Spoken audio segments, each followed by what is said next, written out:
pledge the love and loyalty of my heart, the wisdom and courage of my mind, the strength and vigor of my body in service of my fellow citizens.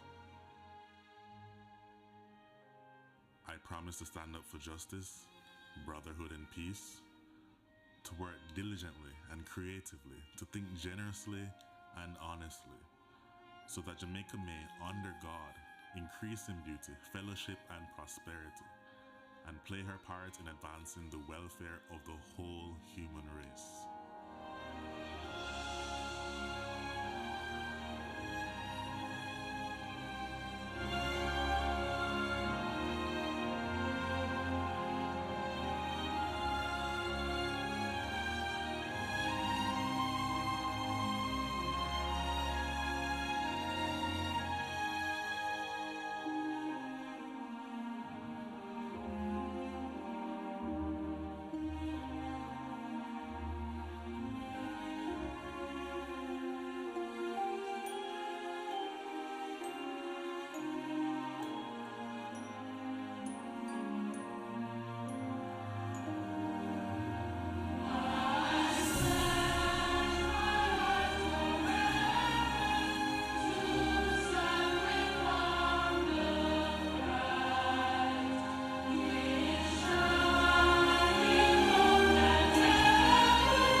If you are like me, a Jamaican born and raised on this land, maybe you will remember saying those words, singing that song in a classroom or some general assembly.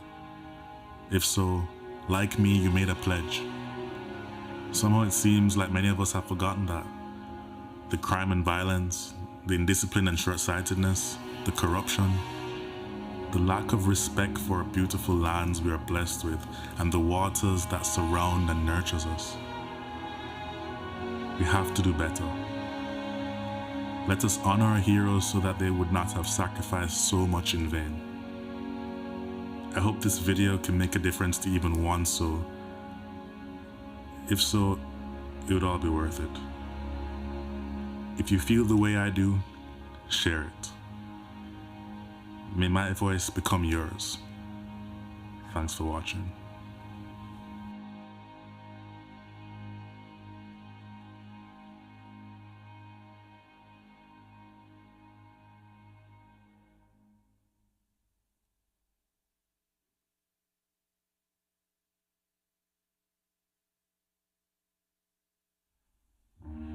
As children, we learn the true meaning of being a hero.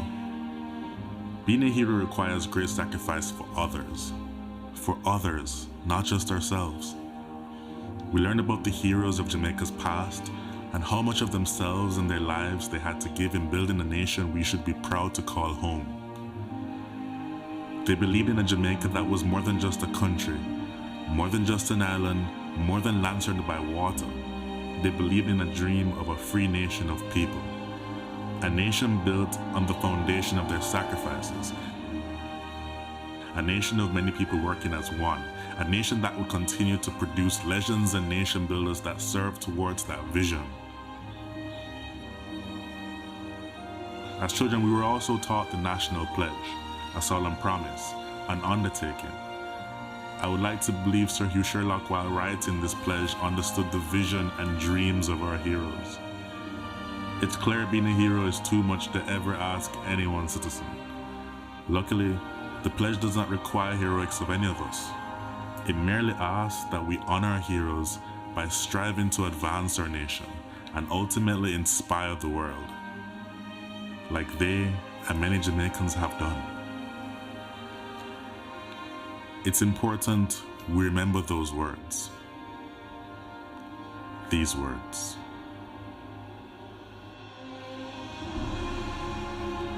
Before God and all mankind, I pledge the love and loyalty of my heart, the wisdom and courage of my mind, the strength and vigor of my body in service of my fellow citizens. I promise to stand up for justice, brotherhood, and peace, to work diligently and creatively, to think generously and honestly, so that Jamaica may, under God, increase in beauty, fellowship, and prosperity, and play her part in advancing the welfare of the whole human race.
If you are like me, a Jamaican born and raised on this land, maybe you will remember saying those words, singing that song in a classroom or some general assembly.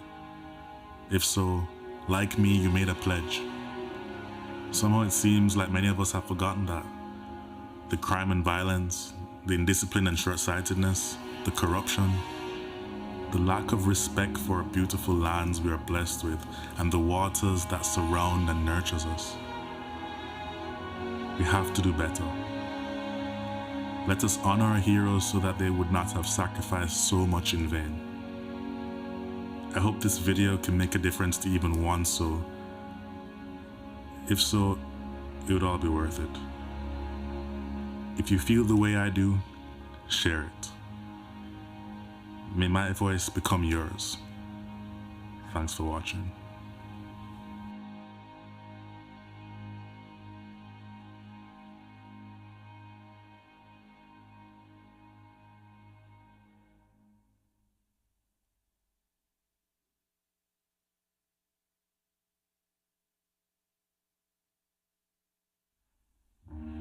As children, we learn the true meaning of being a hero. Being a hero requires great sacrifice for others, not just ourselves. We learn about the heroes of Jamaica's past and how much of themselves and their lives they had to give in building a nation we should be proud to call home. They believed in a Jamaica that was more than just a country, more than just an island, more than land surrounded by water. They believed in a dream of a free nation of people, a nation built on the foundation of their sacrifices a nation of many people working as one, a nation that would continue to produce legends and nation builders that serve towards that vision. As children, we were also taught the national pledge, a solemn promise, an undertaking. I would like to believe Sir Hugh Sherlock, while writing this pledge, understood the vision and dreams of our heroes. It's clear being a hero is too much to ever ask any one citizen. Luckily, the pledge does not require heroics of any of us. It merely asks that we honor our heroes by striving to advance our nation and ultimately inspire the world, like they and many Jamaicans have done. It's important we remember those words. These words.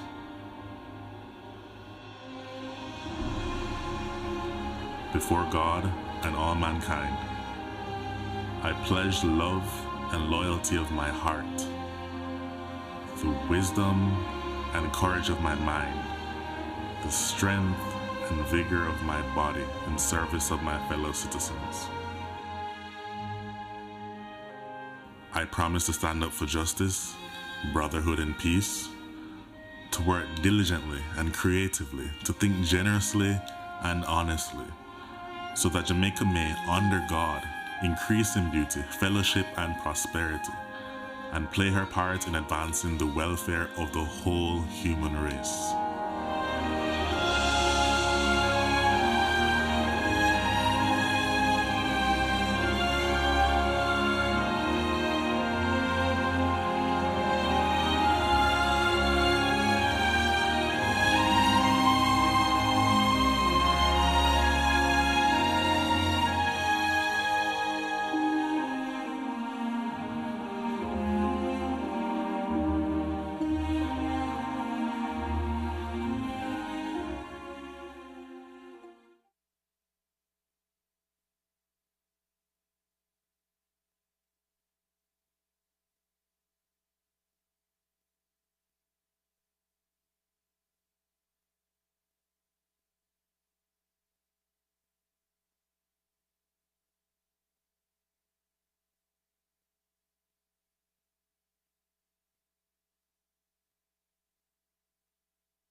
chatting to change it from 15, go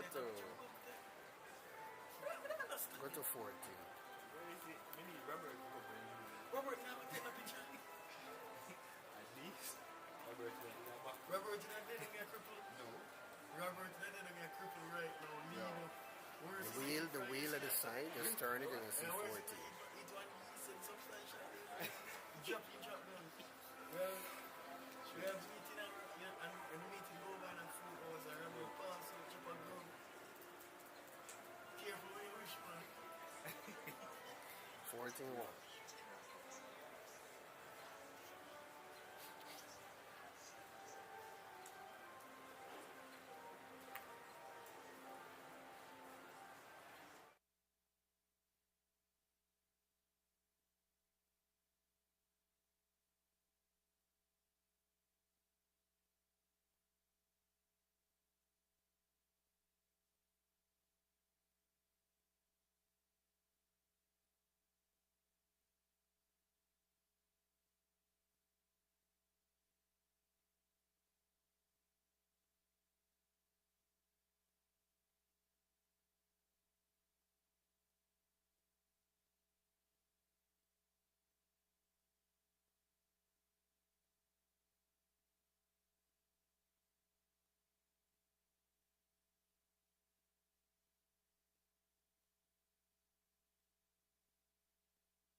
Good evening, ladies and gentlemen.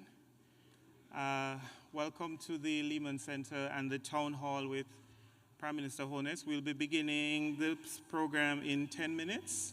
What I'll ask of you, though, is for those of you who are stretched out all the way at the back, hiding from the lights, if you want to come down to the front so that we are closer, so that, you know, especially when your questions are being asked, that we'll see you in the lights. But as I said, we'll begin the program in 10 minutes, okay?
Good afternoon, well, it's evening time now, ladies and gentlemen. Asking you again, if you're all the way at the back, come and fill the seats at the front. We are about to begin this evening's program. I know that I'm good. I'm not that tall. Yeah, but I don't want the mic to block my face. I don't want it to block my face, to bring it down a little bit. Yeah, that should be good. All right. So, again, thank you all for coming and thank you for your patience. We are happy that you took the time out this Saturday evening to come and be with us and to have a dialogue with our Prime Minister and our Minister of Foreign Affairs and Foreign Trade and also our Consul General. Let me see. All right, so let me see in the audience how many persons submitted questions before coming this evening.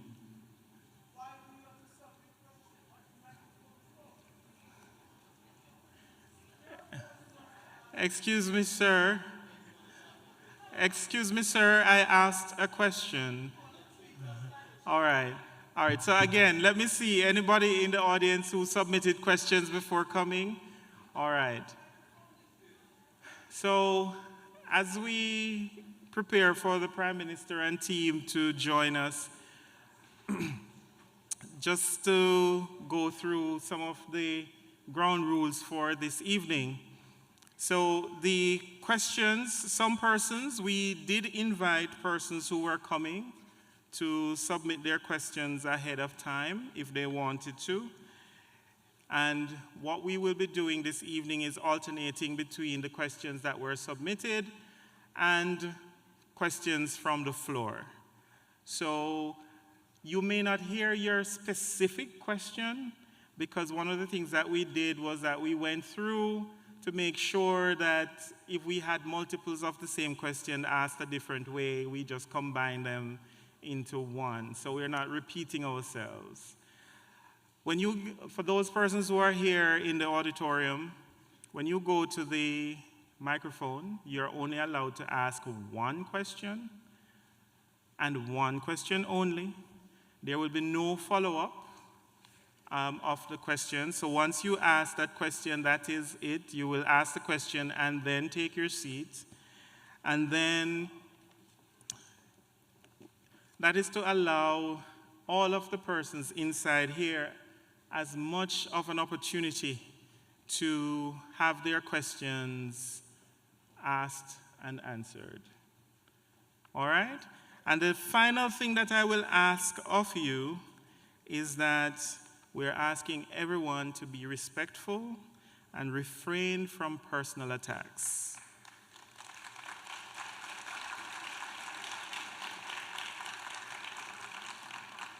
All right, so again, thank you for joining us. I will now head backstage again and await the arrival of the Prime Minister, the Minister of Foreign Affairs and Foreign Trade, and the Consul General to take the stage with us.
in the business of possibilities and know-how. From remittance to real estate, pension management, investments, business and corporate solutions, savings and loans.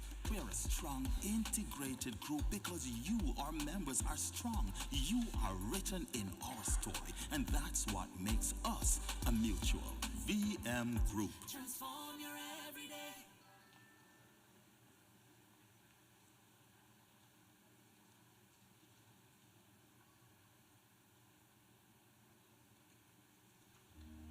As children, we learn the true meaning of being a hero.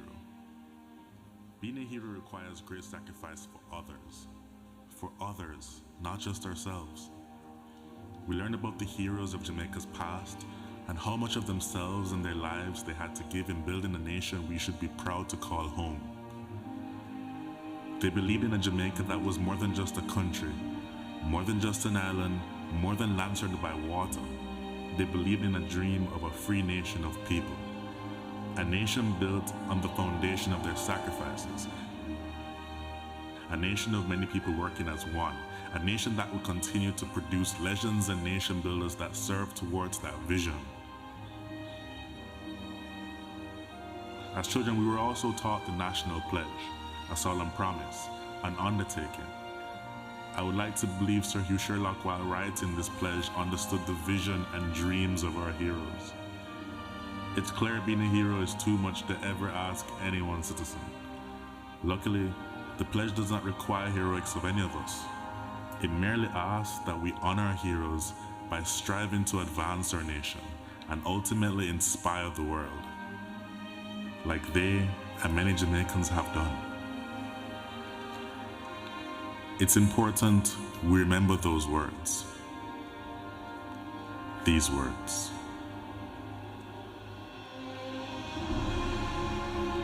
Before God and all mankind, I pledge the love and loyalty of my heart, the wisdom and courage of my mind, the strength and vigor of my body in service of my fellow citizens.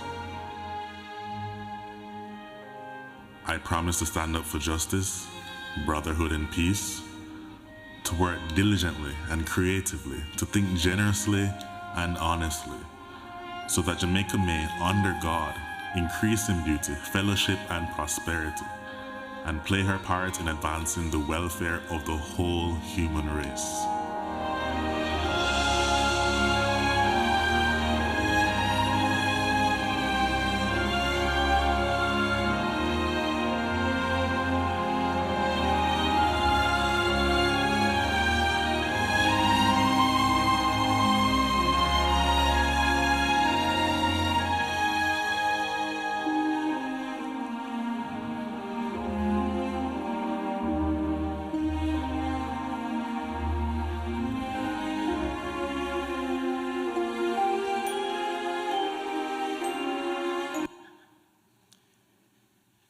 Ladies and gentlemen, good evening. It is with great pride and joy that I welcome you to this special evening. We are here to take a moment to engage in an important dialogue about the future of our beloved Jamaica. Let us welcome the distinguished leaders who are with us tonight. They are true champions of our nation, committed to serving the people of Jamaica, both at home and across the diaspora. First, welcome to the stage our Consul General, a remarkable woman known for her tireless work and deep commitment to our community. Consul General Alsion Wilson.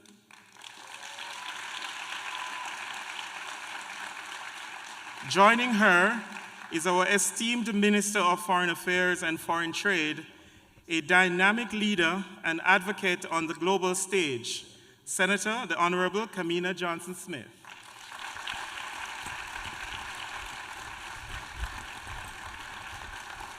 And ladies and gentlemen, finally, it is my great privilege to welcome the man who has guided Jamaica through transformative change and development, a visionary leader who continues to inspire us all, Prime Minister, Dr. the Most Honourable Andrew Holness.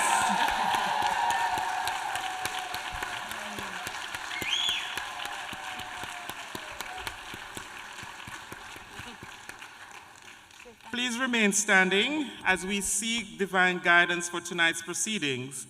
I now invite Reverend Edward Richard Hines, youth pastor of the Rugby Deliverance Tabernacle, to lead us in the invocation.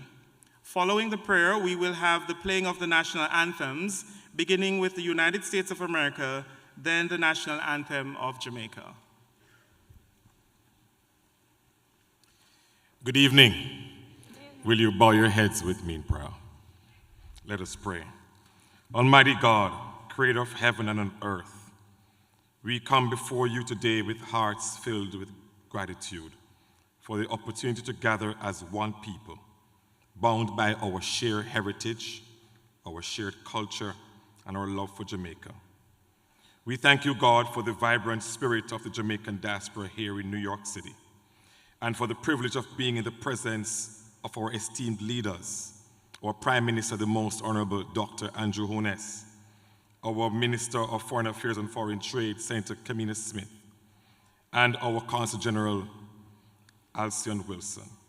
Lord, we ask your blessings upon this town hall gathering.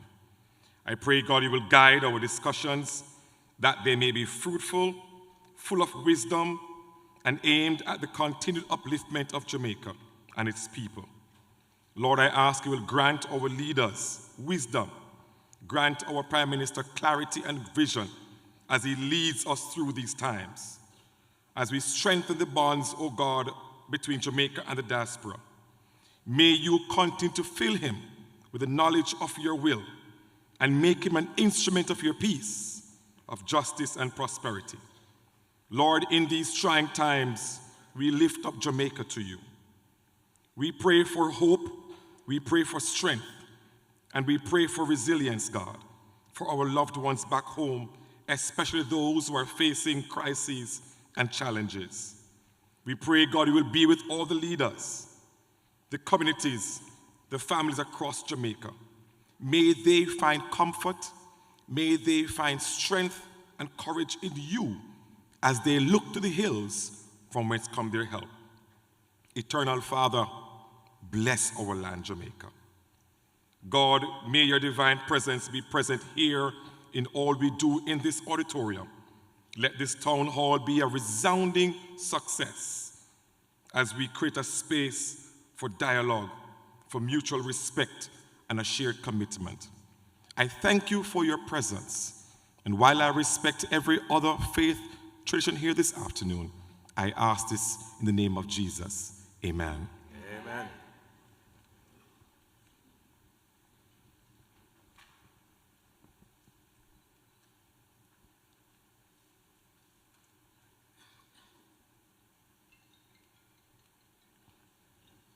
The national anthems of the United States, followed by Jamaica.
Once again, it's a very good evening to everyone, and welcome. I'm Christopher Benjamin, your Community Relations Officer at the Consulate General of Jamaica here in New York, and it's truly an honor to serve as your moderator for this town hall.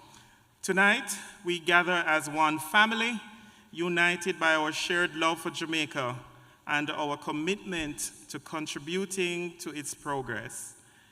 Whether we are here in New York, across the diaspora, or on the island itself, we are all connected by one common goal: to see our nation flourish. We are privileged to have with us tonight leaders who are not only visionary, but also deeply committed to the well-being and development of our people. Prime Minister Holness, thank you for taking the time to be with us for your steadfast leadership. Minister Johnson-Smith, we are grateful for your dedication and advocacy on the international stage. And Consul General Wilson, thank you for your relentless work in strengthening our community here in New York.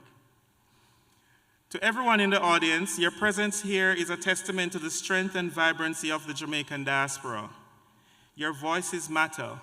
Your contributions matter, and tonight we have an opportunity to engage in meaningful dialogue about the way forward for our beloved nation.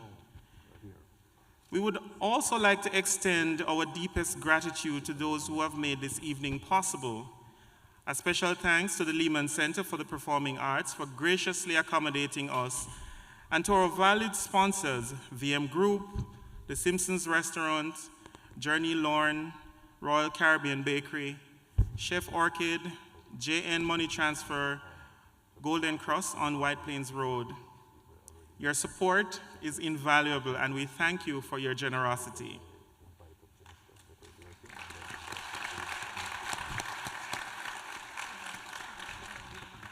Now, before we move into this evening's program, a brief note on the format. We will first hear from Consul General Wilson, followed by Minister Johnson-Smith, and then Prime Minister Holness. Following their respective addresses, we will have a question and answer segment. For the question and answer segment, as mentioned before, we ask that you adhere to the following guidelines. Again, each person is allowed to ask only one question with no follow-up questions. We will alternate between questions from the floor and those submitted online. We ask that everyone be respectful and refrain from personal attacks. We have 4 microphones set up in the audience, and you are free to go and ask your questions there. And now, it is my pleasure to introduce our first speaker. She's a true champion for the Jamaican community here in the United States. A woman who has dedicated herself to enhancing the lives of Jamaicans across 33 states, Bermuda, and Puerto Rico. Known affectionately as the hardest working Consul General, she embodies the spirit of dedication and service. Ladies and gentlemen, please give a warm welcome to Consul General Alsion Wilson.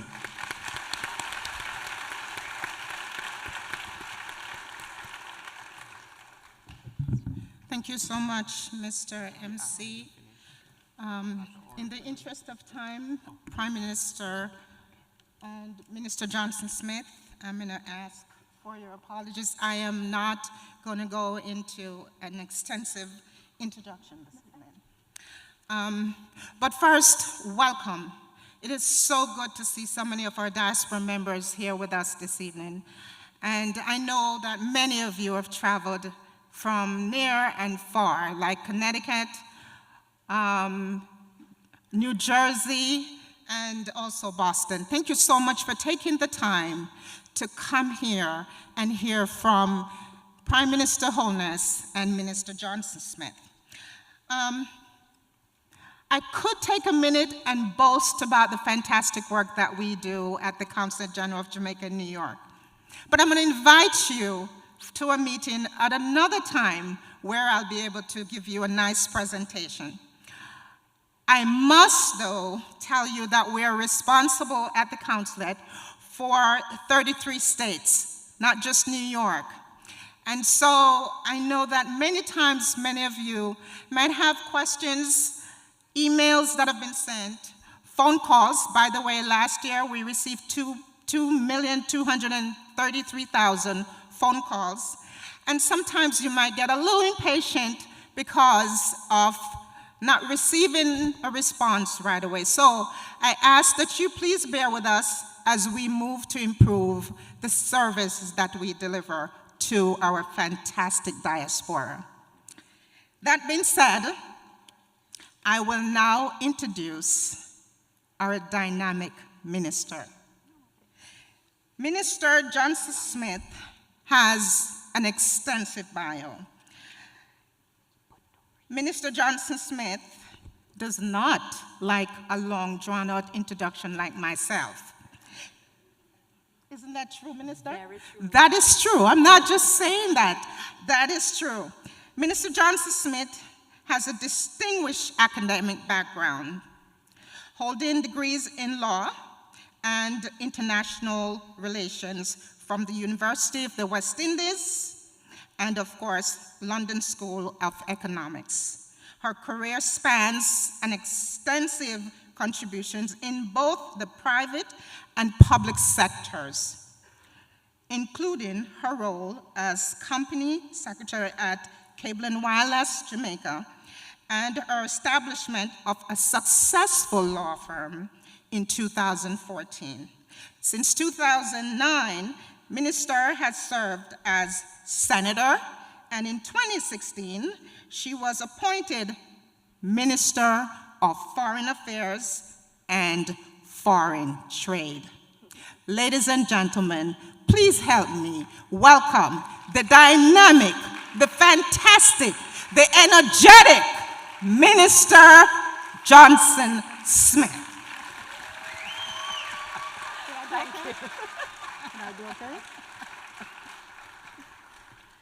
Tell the truth, it was starting to sound a little long, don't it? But that's CG's way. She has her way to tell you, no man, she's going to do exactly what she said, but then she does her way. But always very well. And yes, she is the hardest working Consul General, and I think you can definitely give her a round of applause. I too will be brief in my protocol, but of course to acknowledge the Most Honourable Andrew Holness, our Consul General, all dignitaries here today, including members of our Global Jamaica Diaspora Council, who I see in the audience, but Jamaica friends and family, and of course I want to single out of representatives of the Lehman College who have been so gracious to have us here. Good evening to you all, and thank you for braving the traffic. What a traffic! Oh my goodness. It is always a pleasure for me to engage with the diaspora when I travel for international meetings. So even with the addition of Minister Terry Long to the team last year, I still try to make sure that we're able to engage once I'm overseas. As you know, this week, those of you who are in New York and follow these things, the Summit of the Future is taking place at the UN, and of course, a high-level week. A big whirlwind of meetings, but we made sure that we organized, CG was able to organize for us to come here and spend some time with you. And to be here today is always great, or rather to be here is always great, but to be here today, sharing the stage with my boss and our Prime Minister makes it that much more special. I want to say that I'm not going to big up the New York family here because I know that some people have driven from as far as 12 hours away to be here this evening. So I want to say a special thanks again. Thanks for taking the time to be here. We very much appreciate it. And the US is, of course, home to our largest diaspora. So we're always taking very good care to reach out. I want to say, however, how proud we are. Not only that we are taking time to reach out and that we're grateful that you're here, but how proud we are of you, excelling in every possible sphere of participation in life in this country that you've chosen as your new homes. And I want to thank you also for your extraordinary support to Jamaica, all that you have done, all that you do and will continue to do. I want to thank you for always rising to the challenge of your community, your school, your families, and the country as a whole. I want to thank you for always keeping that navel string connection alive. But when I also say that I'm proud of you, I also want to say that I have to big up and bless up somebody who is not here. Somebody who has been serving at one of the highest levels in this country and who is now at the top of a particular ticket in an important race that is supposed to take place sometime in November, I hear.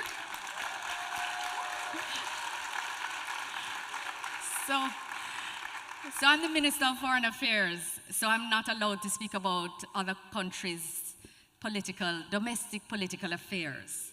So I'm not calling any names. And I'm not naming the race. I'm not mashing anybody's corn and breaking nobody's rule tonight. But I want to say what an exciting time and how amazing are we as a people.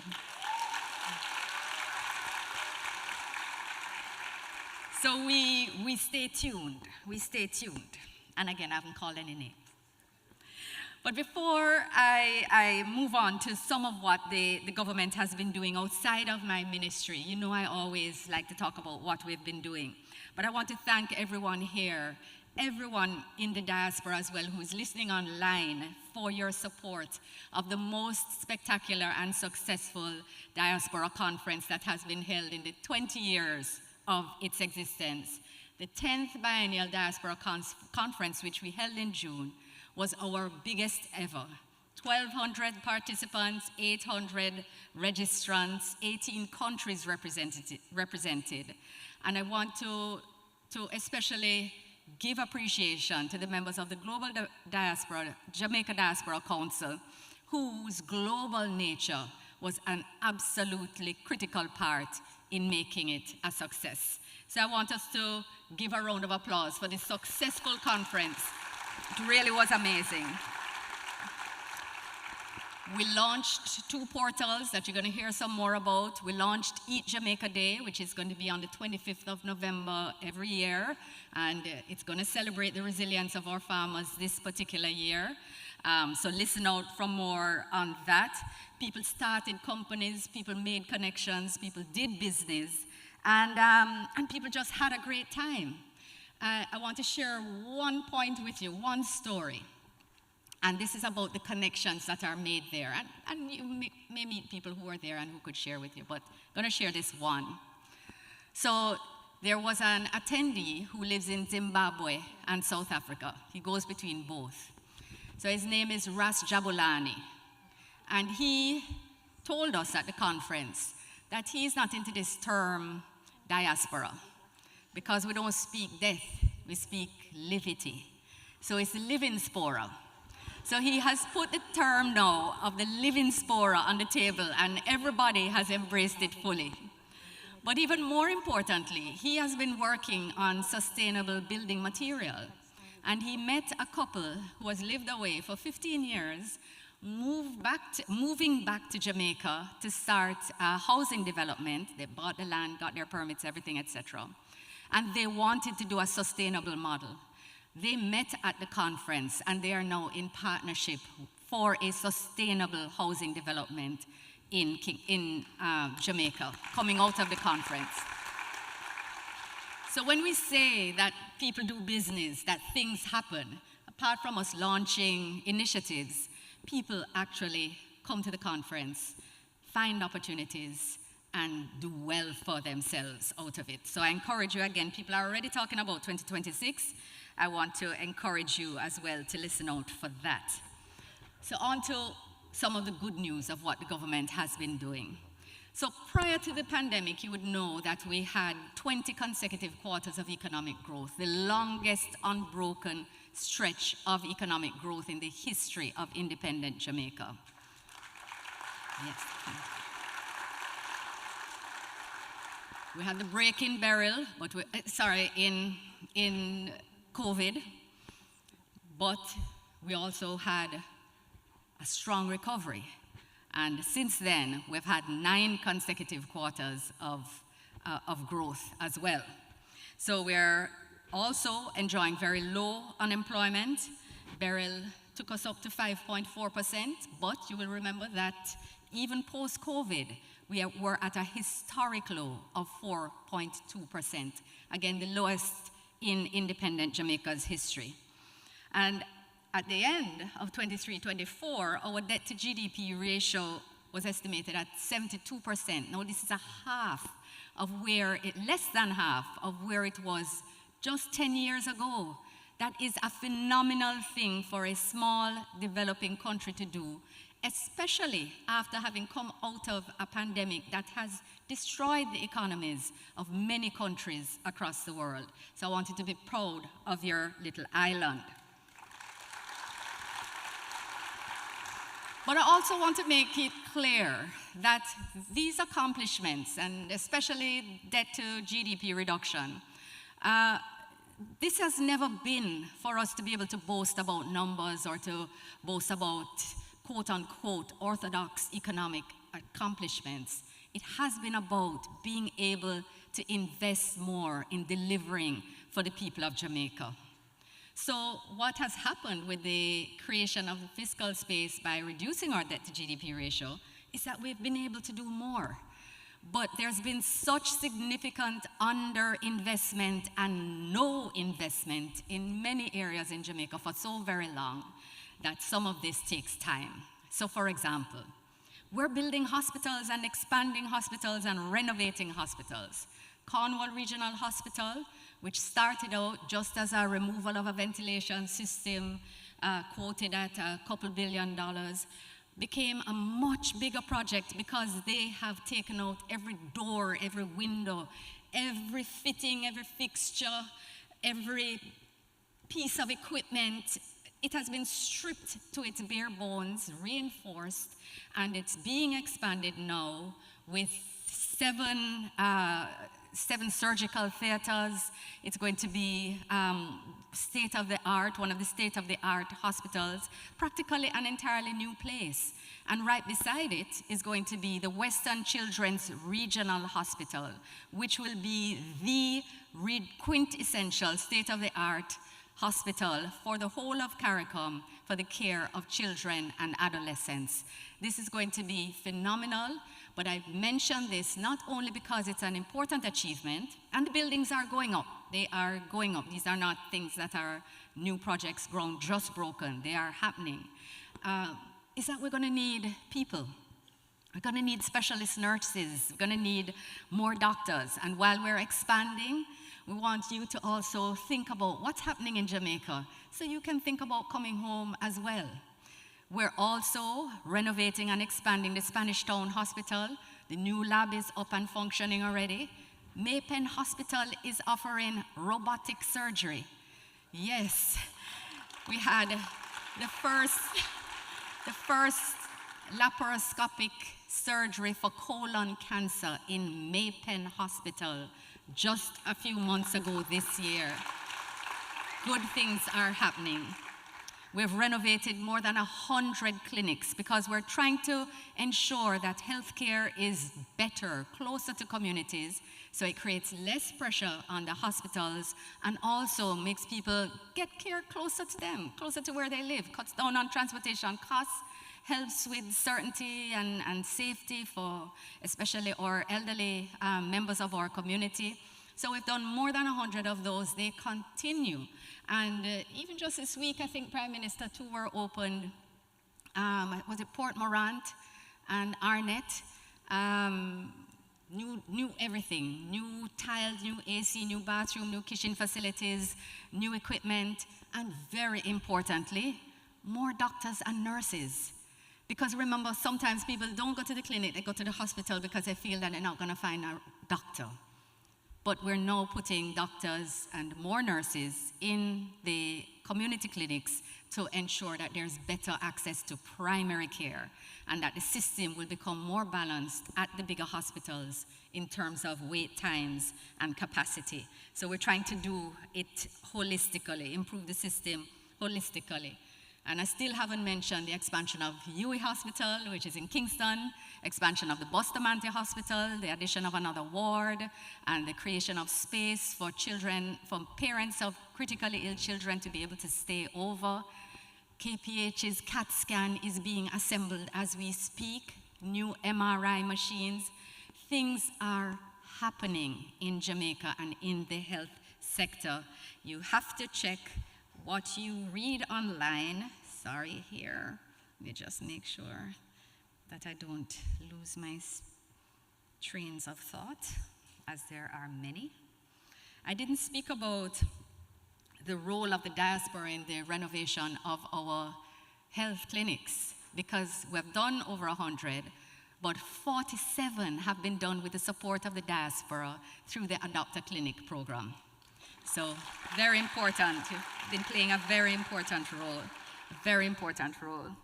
And I want to also speak about investment in our police stations. We've rebuilt or renovated over 130 police stations across the island and have provided more vehicles, from motorbikes, cars, trucks, and other equipment that's necessary for them to be able to undertake special force activities as well.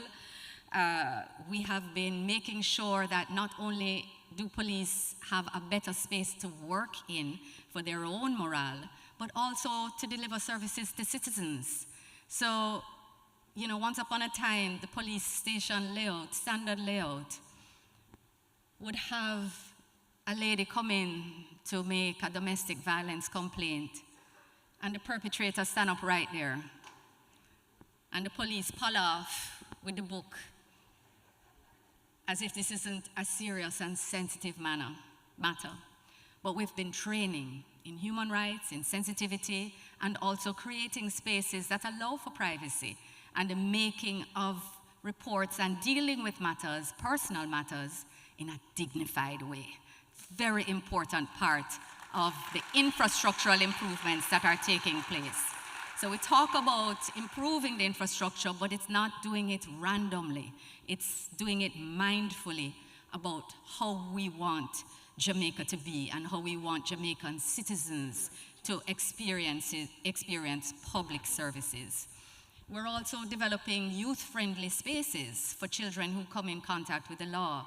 And this is really being done in places where there are particularly statistically high incidence of youth conflict with the law.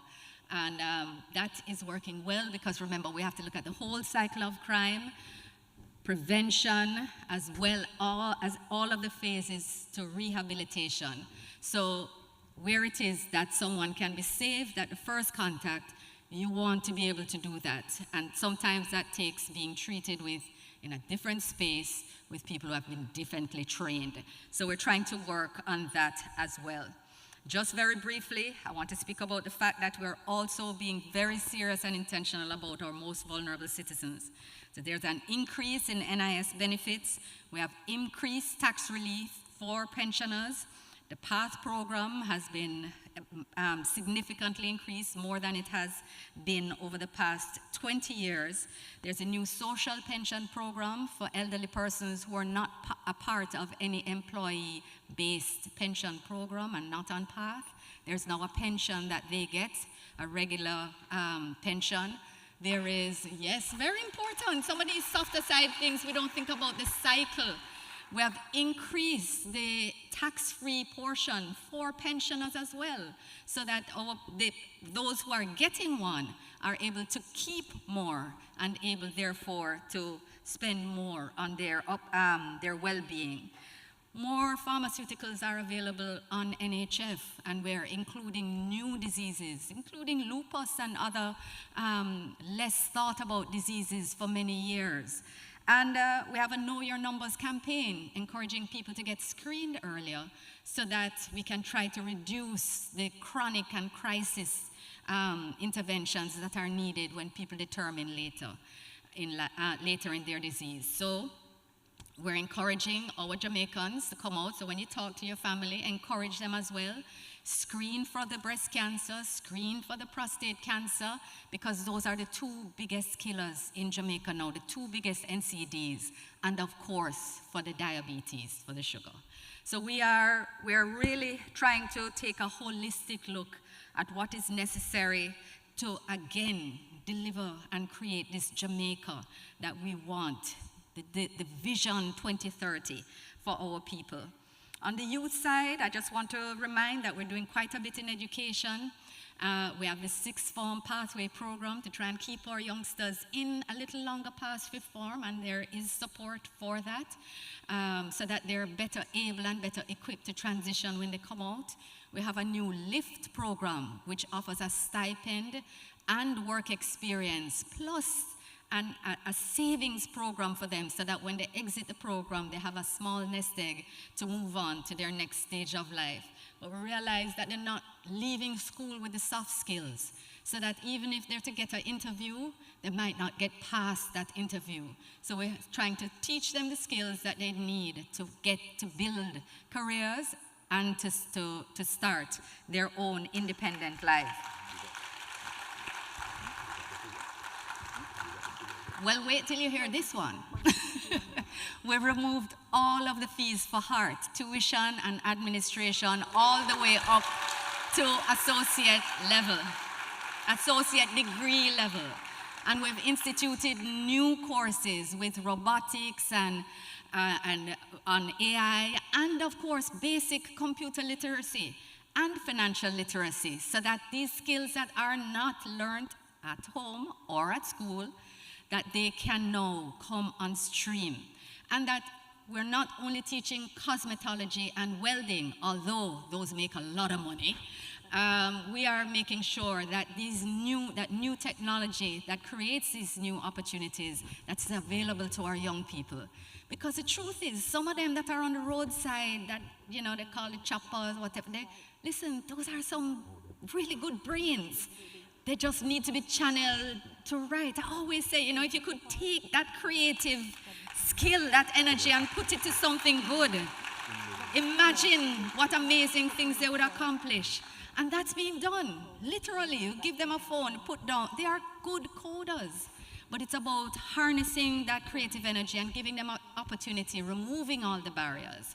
And the last thing at heart, a good thing at heart that I want to share, is that when you certify up to level 4, there's a new program called a tools program. I can't remember the name of it. But you get a grant of $50,000 so that when you leave, you can buy your tools and start your own business. If you can't find a job, you can start, because that's what a lot of young people do. And with all this removal, there is an attendance-based stipend. There's not a stipend that's paid for you to go to school. It is if you go to school, you get a stipend for your transportation and your lunch, so that we're incentivizing the young people to come in. And the numbers are going up in a whole lot of non-traditional areas as well. So when you talk to your family again, tell them in case they haven't heard, but the numbers are going up. So I know people are hearing, but we're always encouraging. Sign up, people, sign up, sign up, sign up, because there are a lot of good things happening.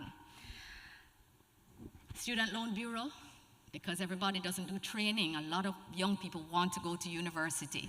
So, you know, we started with removing guarantors for students on path. Then we removed one guarantor, so it went from 2 to 1 for all students. And this April, we moved all requirements for guarantors for persons who want to go and study at university and apply for a student loan. So we did it incrementally so we could manage, because it's still a bank, right? It's money and it's taxpayers' money, so you want to make sure that it's going to be a sustainable system. And so far, so good. We just added 100 more buses. 170 buses, 100 more buses. This is a good thing. And most importantly, they use compressed natural gas. Guess what? Not only is that clean energy, you can't thief it because it can't use anywhere else. So the perennial problem of JUT losses due to theft of fuel is being removed by this government. So very important, very important. And of course, we've added 50 new garbage trucks, 50 more to come, and also 100 more buses to come, CNG again still. Not the garbage trucks. We have not crossed that technological barrier, but the losses are not being experienced there like JUTC, so I'm sure that in time we will get there. I could start to speak about our crime numbers, but PM, you think you're going to deal with some of that? The crime? Yeah? All right. And I will close down there because I still have more, but next meeting. We need to hear from the PM now. There's so much more to say, but it really does give me pleasure, and it is a great honor for me to introduce the man in whose cabinet I am honored to continue to serve. The Most Honourable Andrew Holness created history when he was not only one of the youngest ever parliamentarians, but was elected at 39 or to be the youngest Prime Minister of Jamaica. And while he accomplished a lot when he was Minister of Education, doesn't come close to what he has been accomplishing as Prime Minister since he took this visionary leadership position in 2016. You have heard about how the Jamaican economy has been transformed, and you have heard about the incredible changes that are being made in terms of how we deliver the benefits of our economic growth. Our Prime Minister is also an outstanding international leader whose participation is highly sought after. I can't tell you how many invitations I had to refuse on his behalf and take the heat because we just don't have enough time to do all the things that they would wish him to participate in. And what a stress to get him out of UN when he has spoken, because everybody wants to come and speak to him about what he has had to say. But I also want to share with you, Jamaican family and friends, that congratulations are in order, as Prime Minister Holness has recently acquired a professional degree of Doctor of Law and Policy from the Northeastern University in Boston.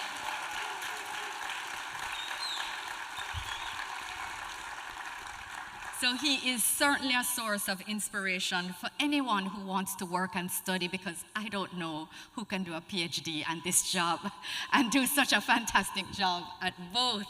None of us have any excuse now. But Prime Minister is a man of compassion, he's a man of integrity. He is deeply committed to making Jamaica better and making the lives of Jamaicans better. Please join me and be upstanding in welcoming the Most Honourable Andrew Michael Holness.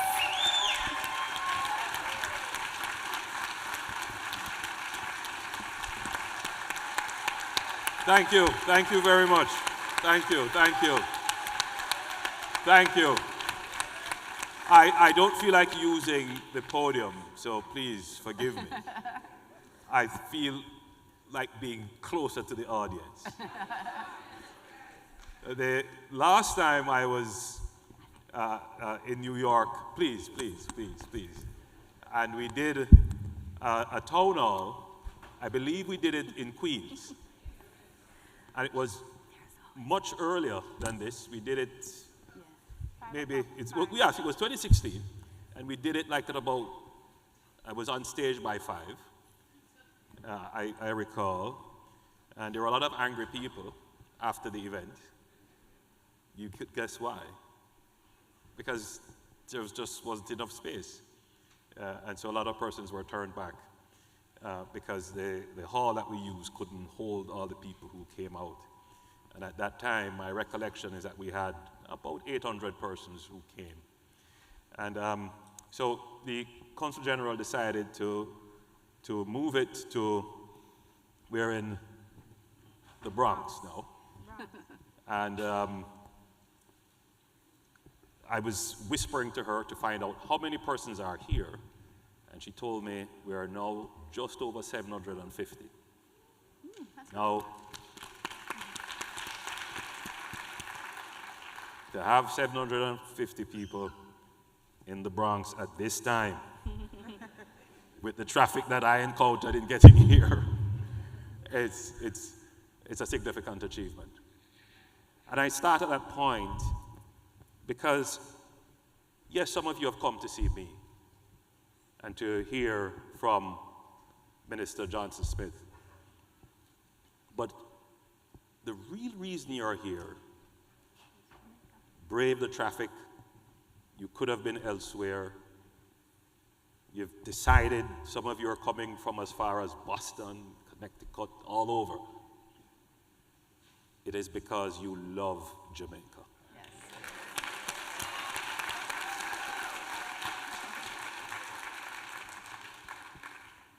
I don't take your presence here for granted. I consider it a privilege. I consider it a great honor that you have decided to take the time, and I know in the United States, time is a significant resource. It is money that you have decided to come. I really feel honored, and from the bottom of my heart, I want to say thank you.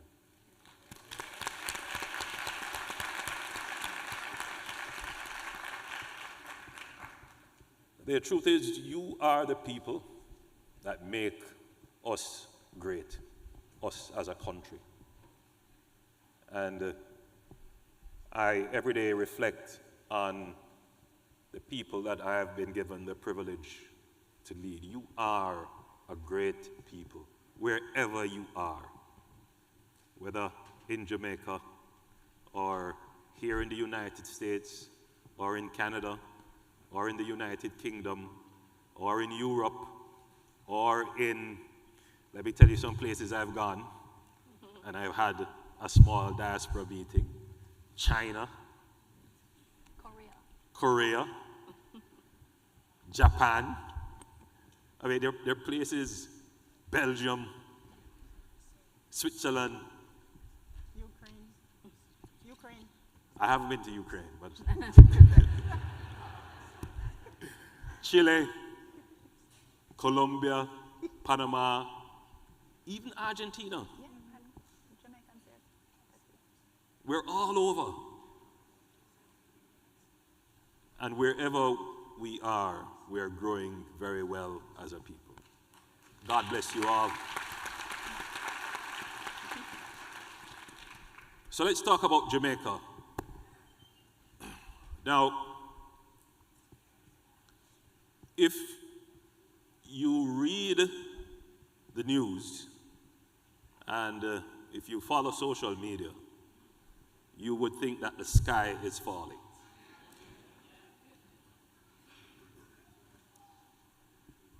And I do quite a bit of reading and following myself, so that I'm abreast. I keep abreast of what people are saying and what people think. Because it's important as a leader to have that understanding. Now,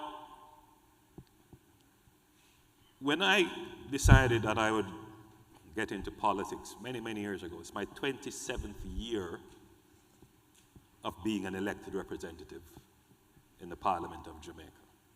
And I started when I was 25, so don't guess my age. I decided that I would give my life to the country to make Jamaica a first world country, a developed country. That was my, and still is, my ambition.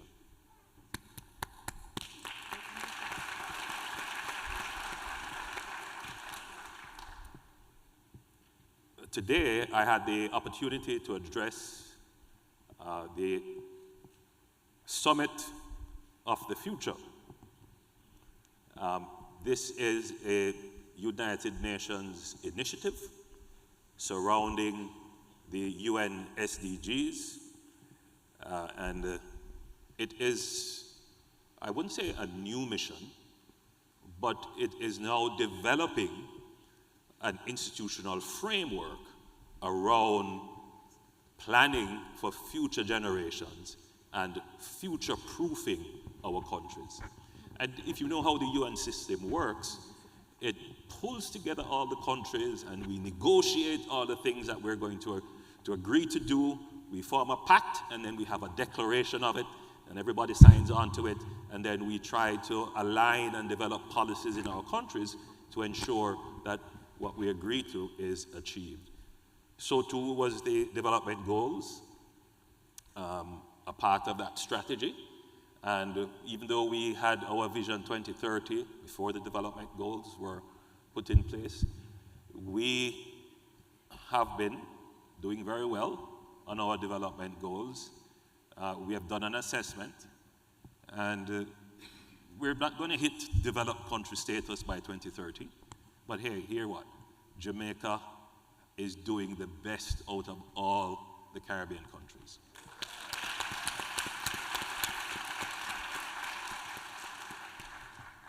So we are co-chairing with the Kingdom of the Netherlands the whole business of the future-proofing, and I'm here to, well, today I did an address to the summit, and tomorrow I will do some other events.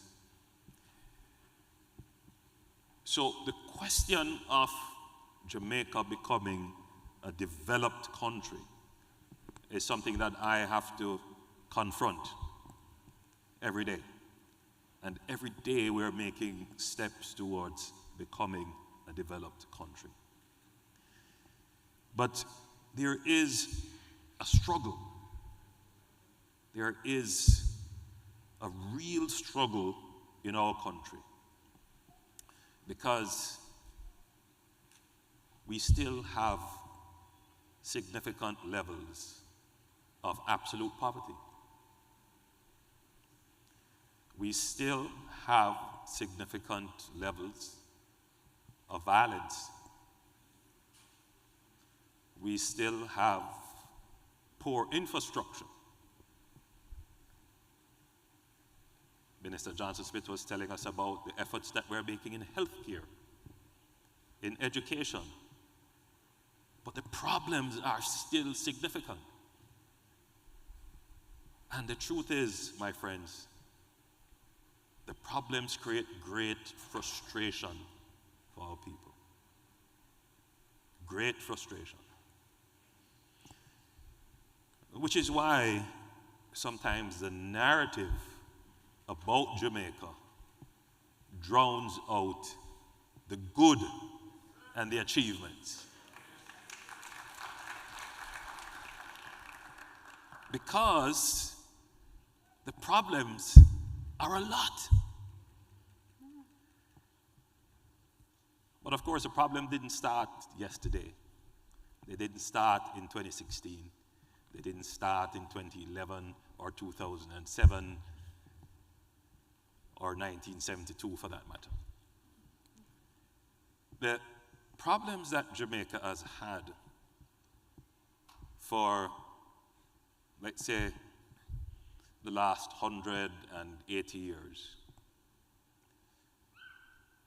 are problems of us not having an economy. I'm going to take a step back, and I want you to hold on to my hands, and we're going to step back in time. 1865. Anybody knows what that was? Help me see if my history is right. That's the Morant Bay Rebellion. You know what caused that? Anyone? You don't have to answer, I'll tell you. The Morant Bay Rebellion was really because the social conditions in the country was so difficult. Jamaica had experienced a massive cholera outbreak. Almost 40,000 persons had died. Remember, 30 years before that, we were just coming out of slavery. We had emancipation. The former enslaved just couldn't find work. And when they did find work, the wages were so low. And the planters wanted to ensure that the former enslaved didn't have land, so that they couldn't become farmers, so that they had to come back to the plantation. It was an immiseration of the population. And then there was the issue of justice. Whenever there was a conflict, particularly with people who had wealth or who were elite, the court system didn't give justice to the former enslaved poor person. And that was the root of the Morant Bay Rebellion. That's why Paul Bogle decided to resist.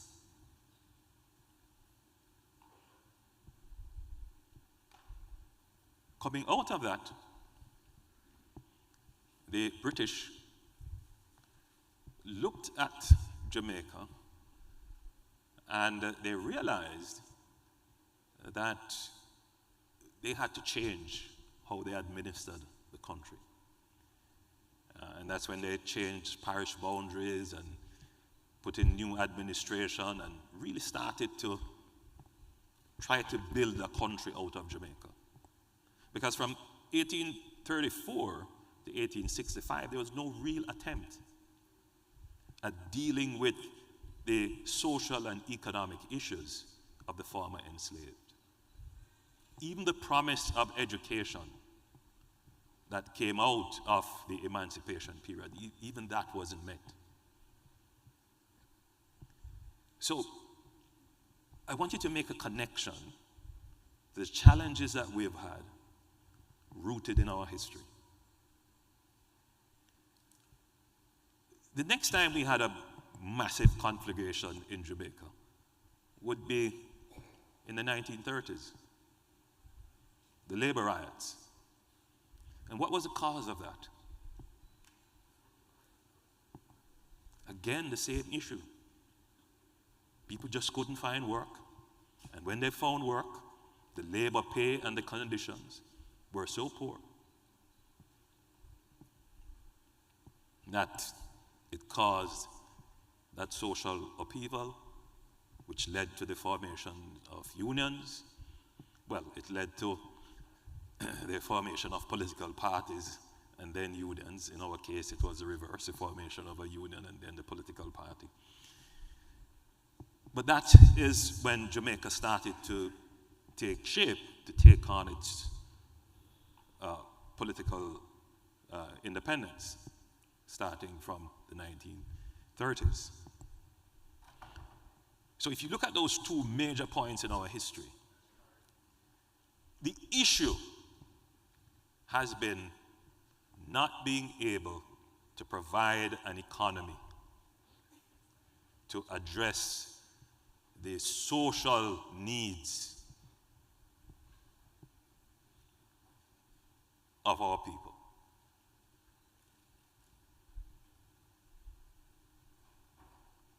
We got independence in 1962, and that independence really was our political independence. And that political independence also gave way to the start of our economy.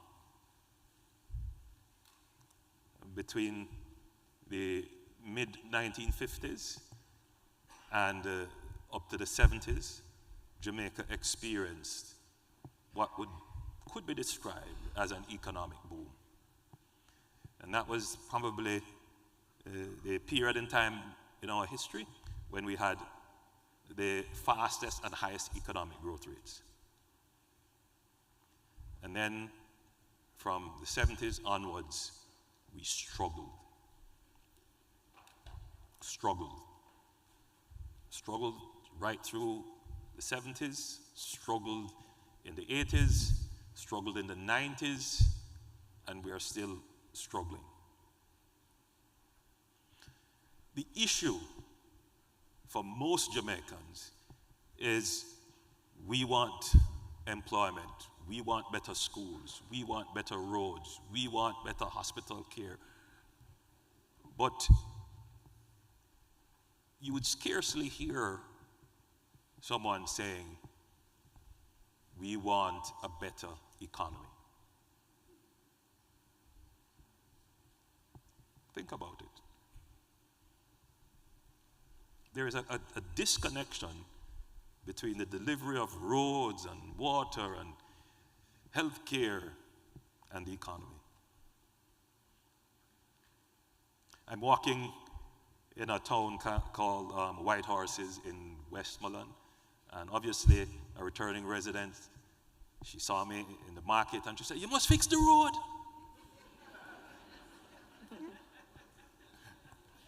As in Hanover, again, another returning resident, she said to me, "You know, it's a disgrace, we don't have water here." And I humbly listened, and because I understood, as I said, the frustration with all of the issues that we have. But you who live in the United States, you have a different perspective on things. Because as I see it, you vote for your economy.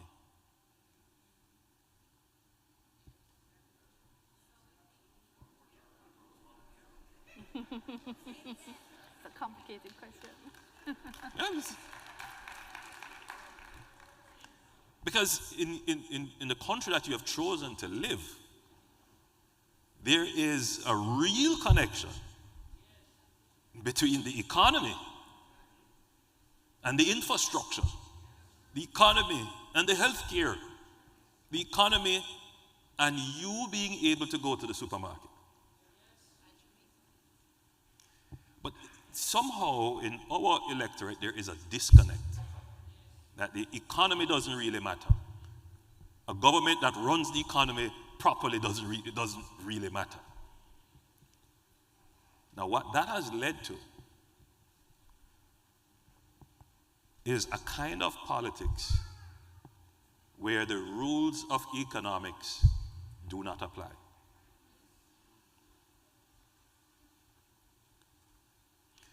So politicians will get up and promise to do anything. They will say we're going to do all kinds of things with no connection. How are you going to pay for it? What does it cost? Now, I start there because I want you to understand that what my administration has done, not alone, the former administration played a role as well, but we really carried it to the extent that it is now, is that for the first time since the emancipation, Jamaica has a solid economy.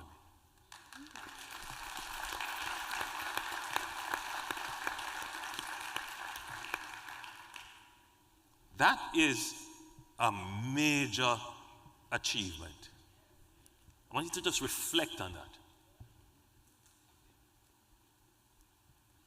For the first time since emancipation, Jamaica is close to full employment.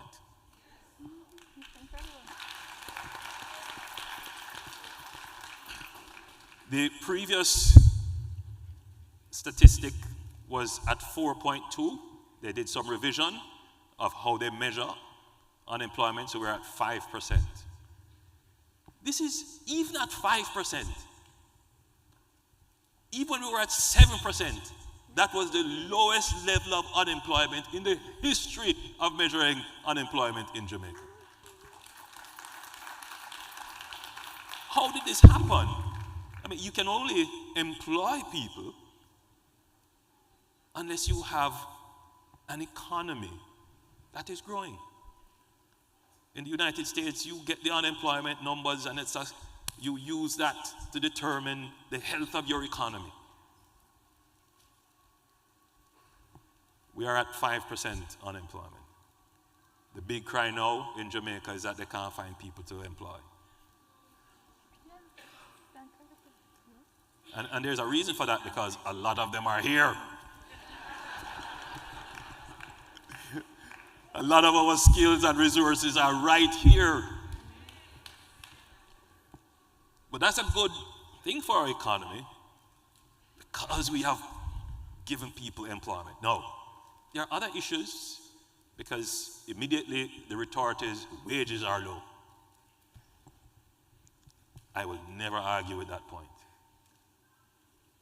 But at least we have gotten people into employment. The other big thing about the economy is stability. And for many years, we just couldn't get our interest rates to be stable, our inflation rate, and our exchange rate. We have had stability for that for the past 6 or 7 years.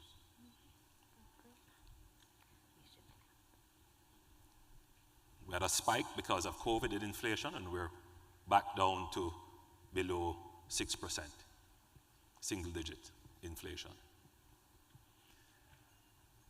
But the biggest sign of the stability of the economy is that we have been able to present,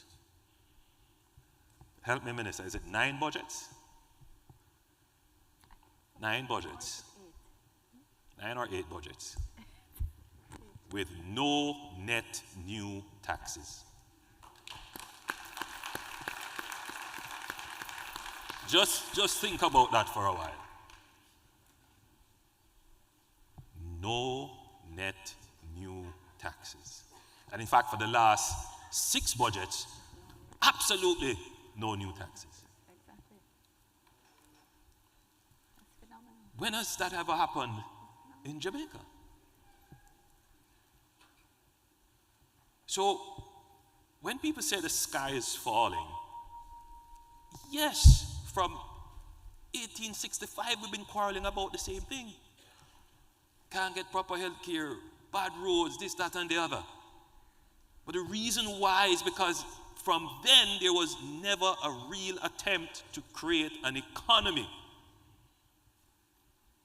that would generate employment, create and market and distribute goods and services for which people could generate wealth so they could buy and own land. It wasn't really an economy. Now we have started to put in place the institutions to build a real economy in Jamaica. Now it's at a rudimentary stage, but the fundamentals of the economy is strong. And from the strong fundamentals of the economy, we are taking the dividends of that and we are doing some fantastic things. How many of you have been back to Jamaica and you have driven on the new highways that we have built?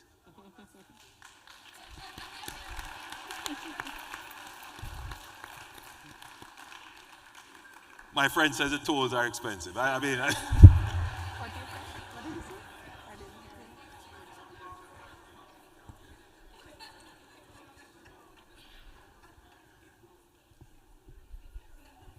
but they're not all tolled. I didn't come.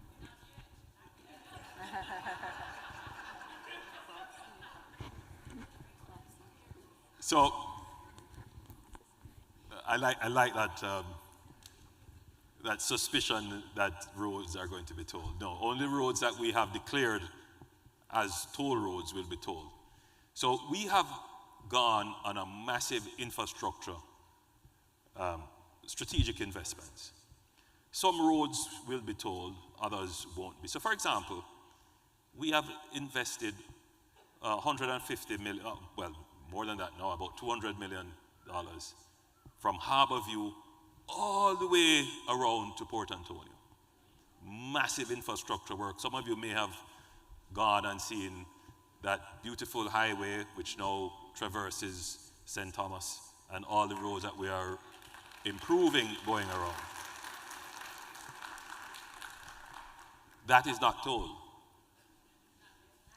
No. Come on, it's not tolled. No, that road will not be tolled. Yeah. Yes.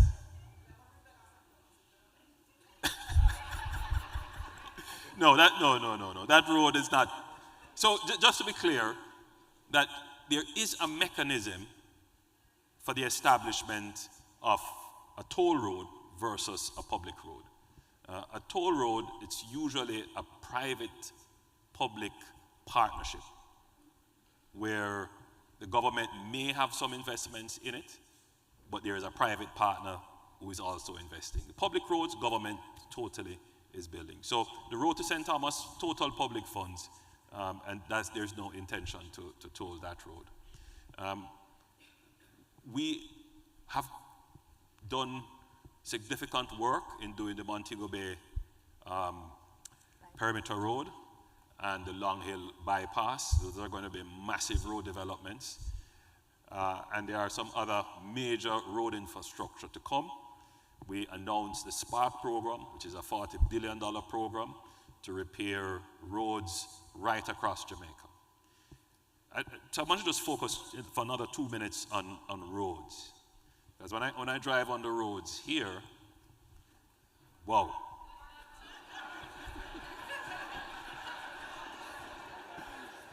So there are some roads.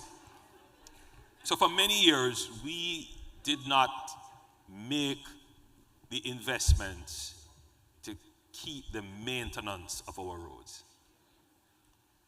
In fact, we weren't even keeping a full register of all our roads. So when we announced the SPARK program, we also did a full inventory, a full register of our roads. We have over 21,000, almost 25,000 kilometers of roadways. That puts us in the top 10% of countries in terms of roads per square mile. So we have a very high road density, which means that the cost of maintaining and repairing roads will be significant. But going forward, the government is making the commitment with the budgetary allocations from our economic performance to build new roads, improve those roads, and to maintain them. It's going to be a 20-year journey for us to get all our roads into the conditions where we can drive in comfort on all of them, to remove the potholes and the eroded surfaces. So I'm not here to tell you that by a snap of the finger, all of that is going to be done. But for the first time, we are in a position that we can project to be able to do this. And that's the difference between then and now.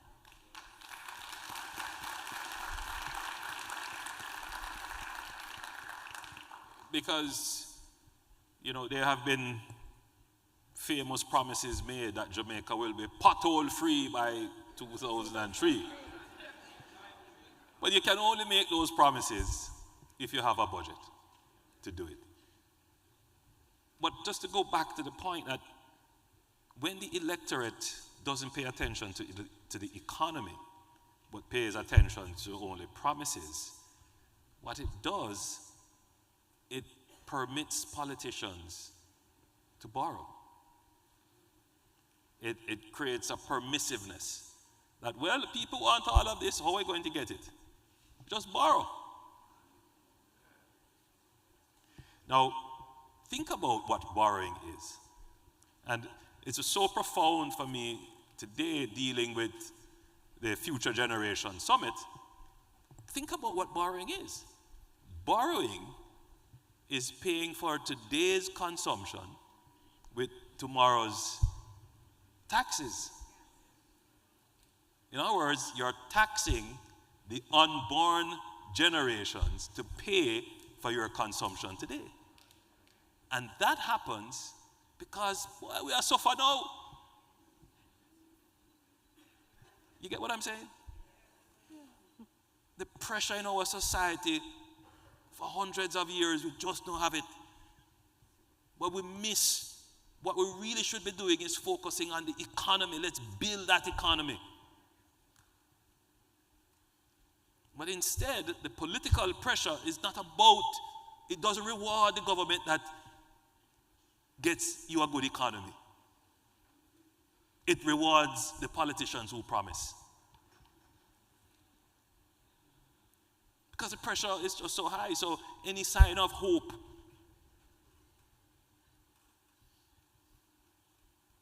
and that has been the history of the country.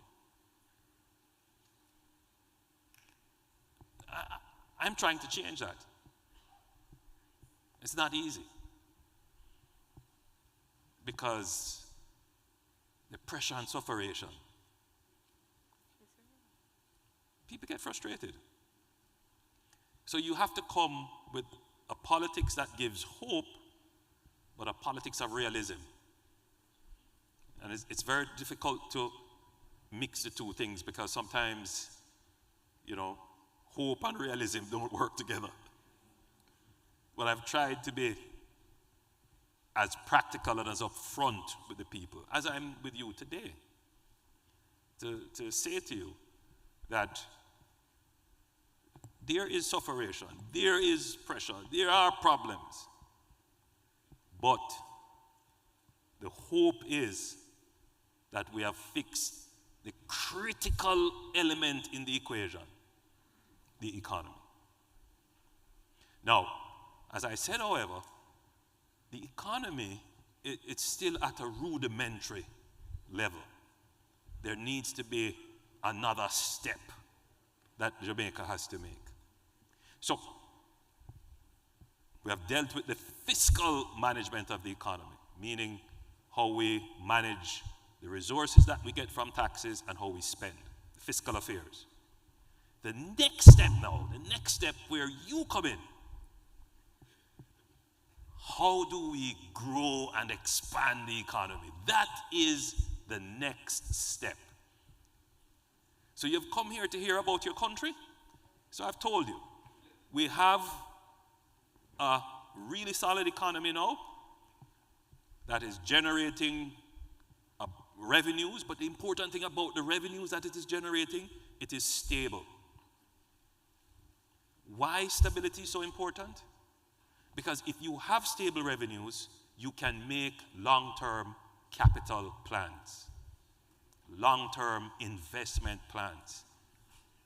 So I can tell you that I know with the economy as it is, for 20 years we can make the investments in roads, or in healthcare, or in education, or in security, with stable revenues. But I can tell you one more thing. With stable revenues, we don't have to tax you.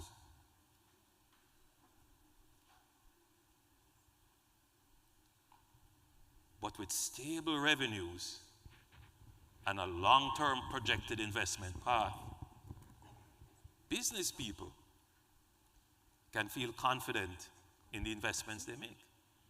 So more people will come and make their investments. So that's the stability part and why stability is so important. Just as an aside, one of the reasons why we just couldn't get our economy up and running is because as a small open economy, located where we are in the Caribbean, if there is any sneeze in the world, we catch a cold. Think about it. Every year, there is some tropical storm, flood, rain, something that happens which we couldn't budget for. It destroys a road, destroys a bridge here, destroys a community. Worse if you have a hurricane. Think about it. If oil prices go up, what happened to Jamaica? Our balance of payments gone through the roof. And what we're going to have to do in the short term, if we have to spend more than our revenues, we have to go borrow. And that has been a cycle for Jamaica. Jamaica has been always impacted by what we call external shocks. The only way for an economy, or a country rather, to deal with these external shocks and crises that are always happening and not collapse is if you have a strong and resilient economy. So we have got the economy, as I said, to this rudimentary state where it is strong. The next step, we have put resilience in the economy. And how do we build in that resilience? We create what is called fiscal buffers. We now earn enough that we put some money in our disaster fund. We have insurance and we have risk transfers. So you notice we had Beryl. Quick. From our own resources. We didn't have to borrow a cent.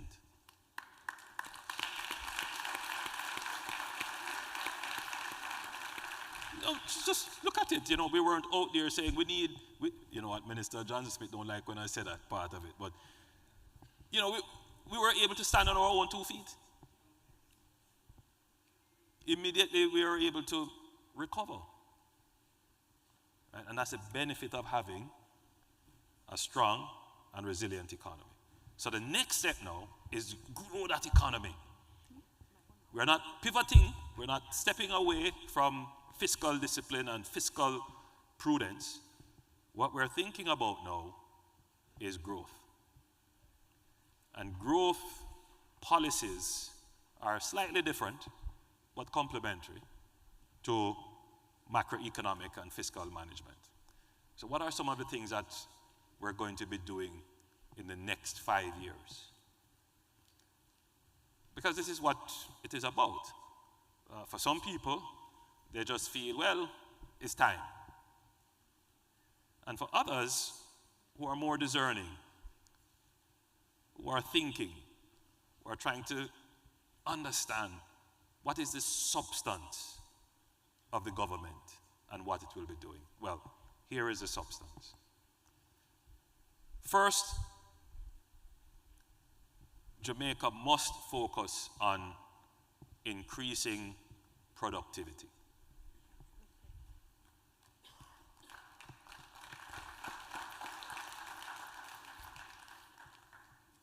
And that productivity is a complex issue, but here are the critical things in productivity. One, we must improve the quality of education in Jamaica.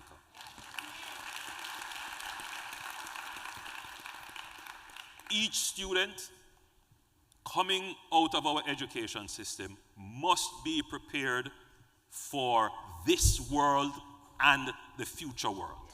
Exactly. Meaning that what we're teaching our students in terms of their reasoning and their competencies in certain other skills, that's good. But for our economy to be competitive, we need our students to be skilled in science, technology, engineering, and mathematics.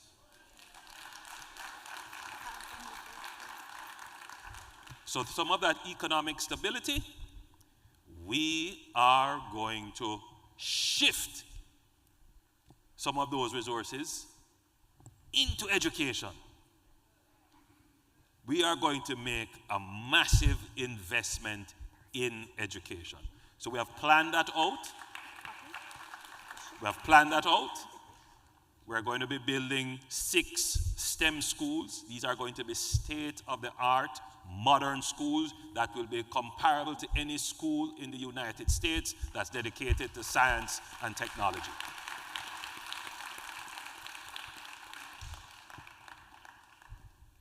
As you would see, I'm a student of history, right? So Jamaica missed the Industrial Revolution because we were trapped in a plantation economy. We missed the Information Revolution. And if we are not careful, we will miss the 4th Industrial Revolution. And we can't afford that. Right? Yeah. Think about it. Think about what Jamaica is built on right now. Where do we earn our foreign exchange to buy everything that we need? Think about it. Tourism, mining, business process outsourcing.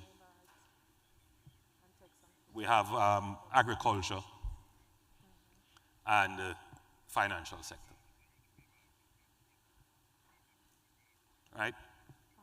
Only really 3 of those are major foreign exchange earners. How are we going to survive on that? If there's a pandemic, you saw what happened with tourism.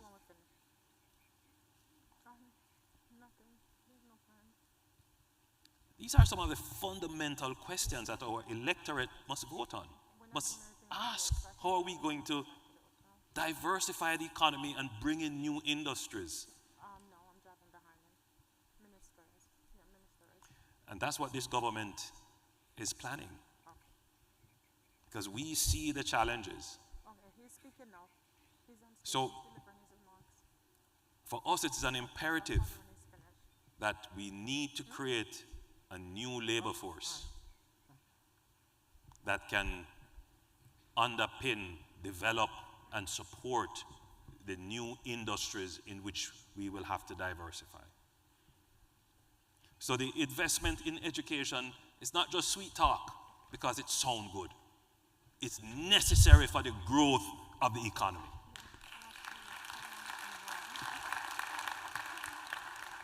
So we have the plan to build those 6 STEM schools so that we can produce the engineers of the future who will be able to work in artificial intelligence, who will be working in coding, in developing new technologies. We need our Jamaicans to be, and we have a lot of Jamaicans in the field of technology already, but we need Jamaica to become a location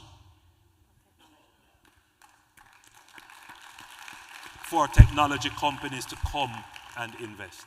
And so we're going to have to do that. Right? We have the people and the minds to do it. We have to take them out of scamming and all kinds of other things that they get drawn into and convert those smart minds. Listen, every youngster that gets drawn into crime is an economic loss to Jamaica. So, productivity, that big banner, investment in education. The second thing that we're going to have to do is to reform our public service and our public bureaucracy. I know I'm going to get criticized for what I'm about to say, but the truth is that government as we know it today, and the United States faces the same problem. You know, government is not built for growth. Government is built for stability, but it's not built for growth. And particularly in Jamaica, the bureaucracy that we have cannot carry growth. It just will not create growth. So there has to be significant transformation of the Jamaican public sector to make it much more efficient, much more responsive, much more agile.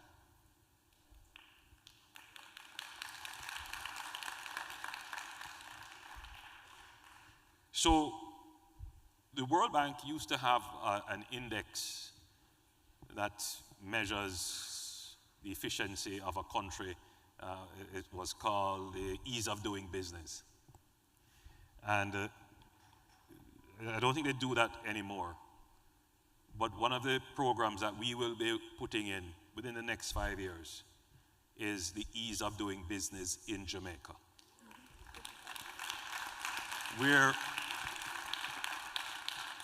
We're going to do a complete overhaul of public bureaucracy to make it far more efficient and responsive to the needs of the public and business.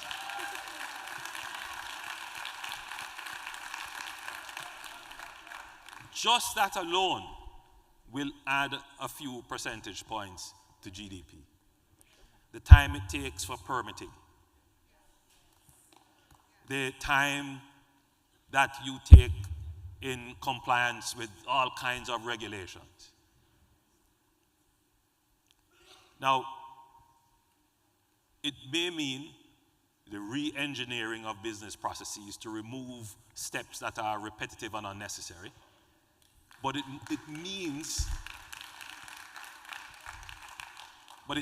really means the integration of technology into the administration of government. So the digital society is an important element of the growth agenda, digitalizing Jamaica. There is no reason why Jamaica shouldn't be a digital society. There's no reason. And we have started on that. We are now well advanced with putting in fiber optics right across Jamaica. Remind me of that program, Minister. It's the fiber optic backbone for Jamaica.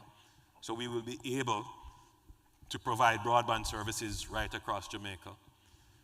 We are building out our national ID system, which will be the basis on which we will be able to deliver all our digital services. You've started to see some of that with the digital kiosks at Donald Sangster and Norman Marley International Airport. When you go, you're going to see much more of that being rolled out. And we're going to be moving most of our government services online. And that part of it is being built out. I would tell you, we're going to be launching very soon our national identification and registration agency. And once that is done, then you're going to see far more digital services. So that means that you don't have to travel to Jamaica to do some services. And if you are in Jamaica, you don't have to go into office to do services. Most, if not all, of the services that you will need will be online. And that in itself will increase growth. All right, so let me shift a little bit from speaking about the economy. I've spent a lot of time on that. And I want to talk about the bigger issue that we face of violence in our society. I know when I say violence, what you hear is crime. You know, crime is a symptom of a deeper problem. And that is the belief that the only way to resolve conflict is by the application of physical force, physical violence. And it is something that has, I hate to say this, but it is becoming ingrained in our culture. And that's not who we are. That's not what we see ourselves as. We don't see ourselves as a violent people. But unfortunately, it is becoming a feature of our society and our culture. And that is why we have put in place a commission to study this whole issue of violence. And I now have the preliminary report, and that will give the government a good strategic direction in how to treat with violence. Now, let me say this to you, give you a perspective on violence. Jamaica has wrestled with several forms and types of violence before. One of them would be political violence. You would agree with that? Yes, you remember political violence was a major issue in Jamaica. But with political will, leadership from both political parties, we were able to overcome that by putting in place a proper electoral system. I've used this to say to you that it is not impossible for Jamaica to deal with violence today. It requires social consensus, political consensus, leadership, and resources. And I'm committed to doing this. So the first thing to do is to have a comprehensive study of the problem. We have achieved that step. The second thing now is to take that study and develop a social consensus around it, a social understanding. Because there are some cultural things that are going to be difficult to confront and deal with. Corporal punishment, intimate partner violence. You know, some people believe that if the man don't beat you, he don't love you. Can you imagine? There are some people who hold that view. And I'm really hoping that by now, that's an outdated view. So, you can't just assume that there aren't people who don't believe in violence. You have to have this social dialogue and conversation to build the consensus. So we're going to be doing that shortly. And then we will have to pass legislation, put in place programs, and the necessary enforcement. But it is my commitment that we will have a significant reduction in violence generally in the society. All right, put that aside and let's focus now on organized criminal violence. That's an element of general violence, but the organized nature of it, particularly organized armed violence, is something that there can be no negotiations around that. That has to be dealt with by law enforcement. And for that, we have invested heavily in the JCF. And let me tell you this without any fear of contradiction, Jamaica, we have made the largest investment in our national security in the history of Jamaica. This administration has done that. When you look at the JCF today, it is not the JCF of 10 years ago. If you look at the JDF of today, it is not the JDF of 10 years ago. We have given them more resources and more training. They have greater capacity. These are organizations of which we can be very proud. Now, having said that, the crime is still at a significant level. However, you may notice that over the past 2 years, the murder rate is going down. Right now, before I left the island, the Commissioner of Police was with me and he told me that he's just below 17% in terms of homicides this year compared to homicides last year. We're down 17%. In terms of all major crimes, we're down more than 20%. So the crime is going down as the investment in national security is going up. But for many, it wouldn't feel like that because, you know, it's a shocker when you see the news, 8 persons murdered. And you're not going to get the sense of the real reduction until you have 3 or 4 or 5 or 6 years of constant reduction in murders. So it's a work in progress, but I'm pleased to report that significant progress is being made, but the challenge is still great. So Jamaica has engaged in building the capacity of our security forces, and that capacity is coming to grips with the level of crime and violence, which has been with us for the last 50 years. Very quickly, let me say something about health. Jamaica has not built a new hospital in 30 years. In 30 years. I want you to listen to what I'm about to say. The Cornwall Regional Hospital is over 50 years old. It was a gift from the government of Canada. And any building that is 50 years old, especially a hospital, is either, well, in the United States, they would just knock it down and build a new one instead of refurbishing it. We don't have that luxury to knock down that hospital. So we have had to refurbish it. It's a massive undertaking. Right beside it, we are building a new hospital for children, for adolescents. It will be a state-of-the-art facility, not just for Jamaica, but for the entire region. In Spanish Town, we are building a brand new wing. Call it a new hospital, because technically that's what it is. At the University Hospital of the West Indies, we are doing the same thing. In addition to several other major clinics and health centers. So the level of investment that we are making in the healthcare infrastructure is more than has ever been invested in the last 30 years. Yes, absolutely. But yet there are challenges. Don't have enough bed space. People complain about care.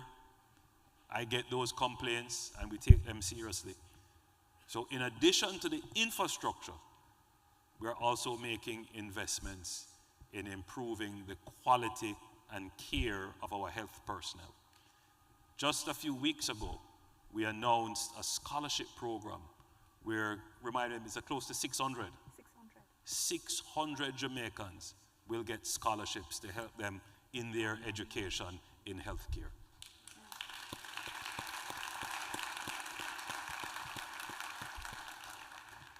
And I've given the Minister of Health the direction now that he must put together the plans for the redevelopment of the KPH, the Kingston Public Hospital. So, the realism, yes, it's a difficult time, not just for Jamaica, but for almost all countries coming out of the COVID pandemic. Inflation, disruption in supply chains, they have caused a real problem for cost of living.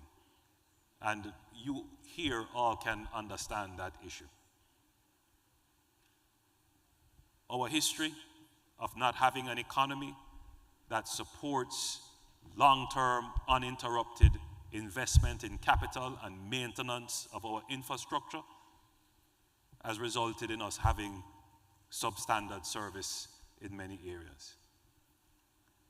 But the hope is that having achieved now what we have not had for 150 years or more, a stable, robust, resilient economy, will give us that long runway in which we can correct the years of not having the revenues to maintain and invest in our infrastructure.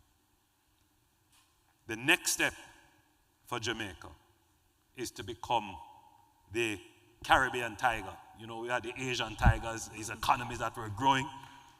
It's for Jamaica now to become the Caribbean tiger, to unleash our true potential and power, to become a growing economy. And that is what this administration intends to do in the next 5 years, with massive investment in the productivity of Jamaicans. And that, my friends, is a mission that we will achieve. With your support and your help, God bless you and thank you.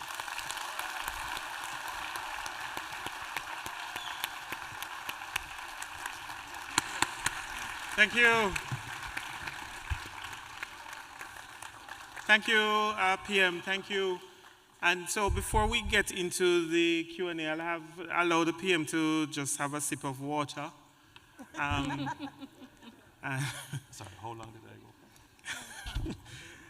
Now, before we jump into the questions, I know that one of the questions that's going to come is about, calling the consulate and all of those things. Now, one of the things that the Prime Minister touched on was identifying the problems and finding the solutions. And he talked a lot about, some of those solutions. Last year, we had over 2.2 million calls coming into the consulate, and our Consul General looked at it, and we decided that we were going to find a solution. And, all right, while you're queuing up for the microphone, just take your time. We decided that we were going to come up with a solution, and I think as I paraphrase what is here and introduce Jacob to you, you will recognize that the voice is somewhat familiar. Now,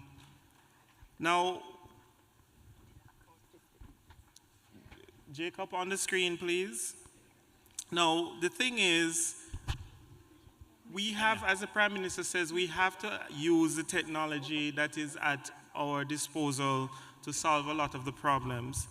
And so we want to let Jacob answer a question or two, and maybe after he's finished answering those questions, then the PM won't have to come back to the microphone. All right, so the first question I would like to ask Jacob, and I know a lot of people sitting here, you have a child that is born, he's 14 years old, and you want to apply for his passport. How do you go about doing that? All right, so if you cast your gaze to the screen and listen carefully.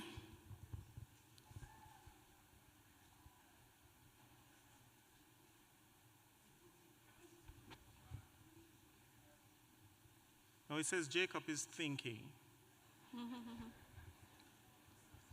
I don't know if you can read what is there, but if you can't read, listen. It's coming. It's coming. Right, so the concept is that eventually when you call... Hello, I'd be happy to assist your son with his Jamaican passport application. To apply for his first Jamaican passport as a 14-year-old minor, the cost is USD $90. The procedure requires him to submit an original birth certificate or certificate of citizenship or adoption register, along with his parents' ID, such as passports, driver's licenses, or national voters' IDs. If you're acting as his legal guardian, please bring a court order and your ID or a notarized letter of consent from the parents and their ID. All right, we'll pause that as you get the picture. So the concept is that eventually, once this is completed, when you dial in, you will be able to pose your question and get it in complete sentences. Now, there might be a prize if you can tell me whose voice you just heard a while ago. Was it familiar? No, not my voice. Somebody said it sounded like the Prime Minister's voice. Okay, it might be the Prime Minister, close enough, you but shouldn't miss in Kingston. All right, is Devon pause that for me. Historic mansion. So that's my American accent. So you will be able to call in and you'll be able to pose your questions on some of the very simple questions that you're calling now. Now, just like, as I said before, 2.2 million calls in 1 year. Just do the math. That's over 200,000, approximately 200,000 calls per month. And we only have 2 people at the office. So eventually, you'll be able to ask these questions and you get the answers that you're looking for. And what we're doing or working on is to ensure that we feed it the information that it can actually answer the question that you want. But we are also asking it other simple questions, like you're traveling to Jamaica for the first time and you want to know what it is that you can do in Kingston. So let us say you want to ask it, tell me what are 3 sites that I can visit in Kingston. Someone said emancipation. Maybe, let us see if Jacob is smart enough to have Emancipation Park as one.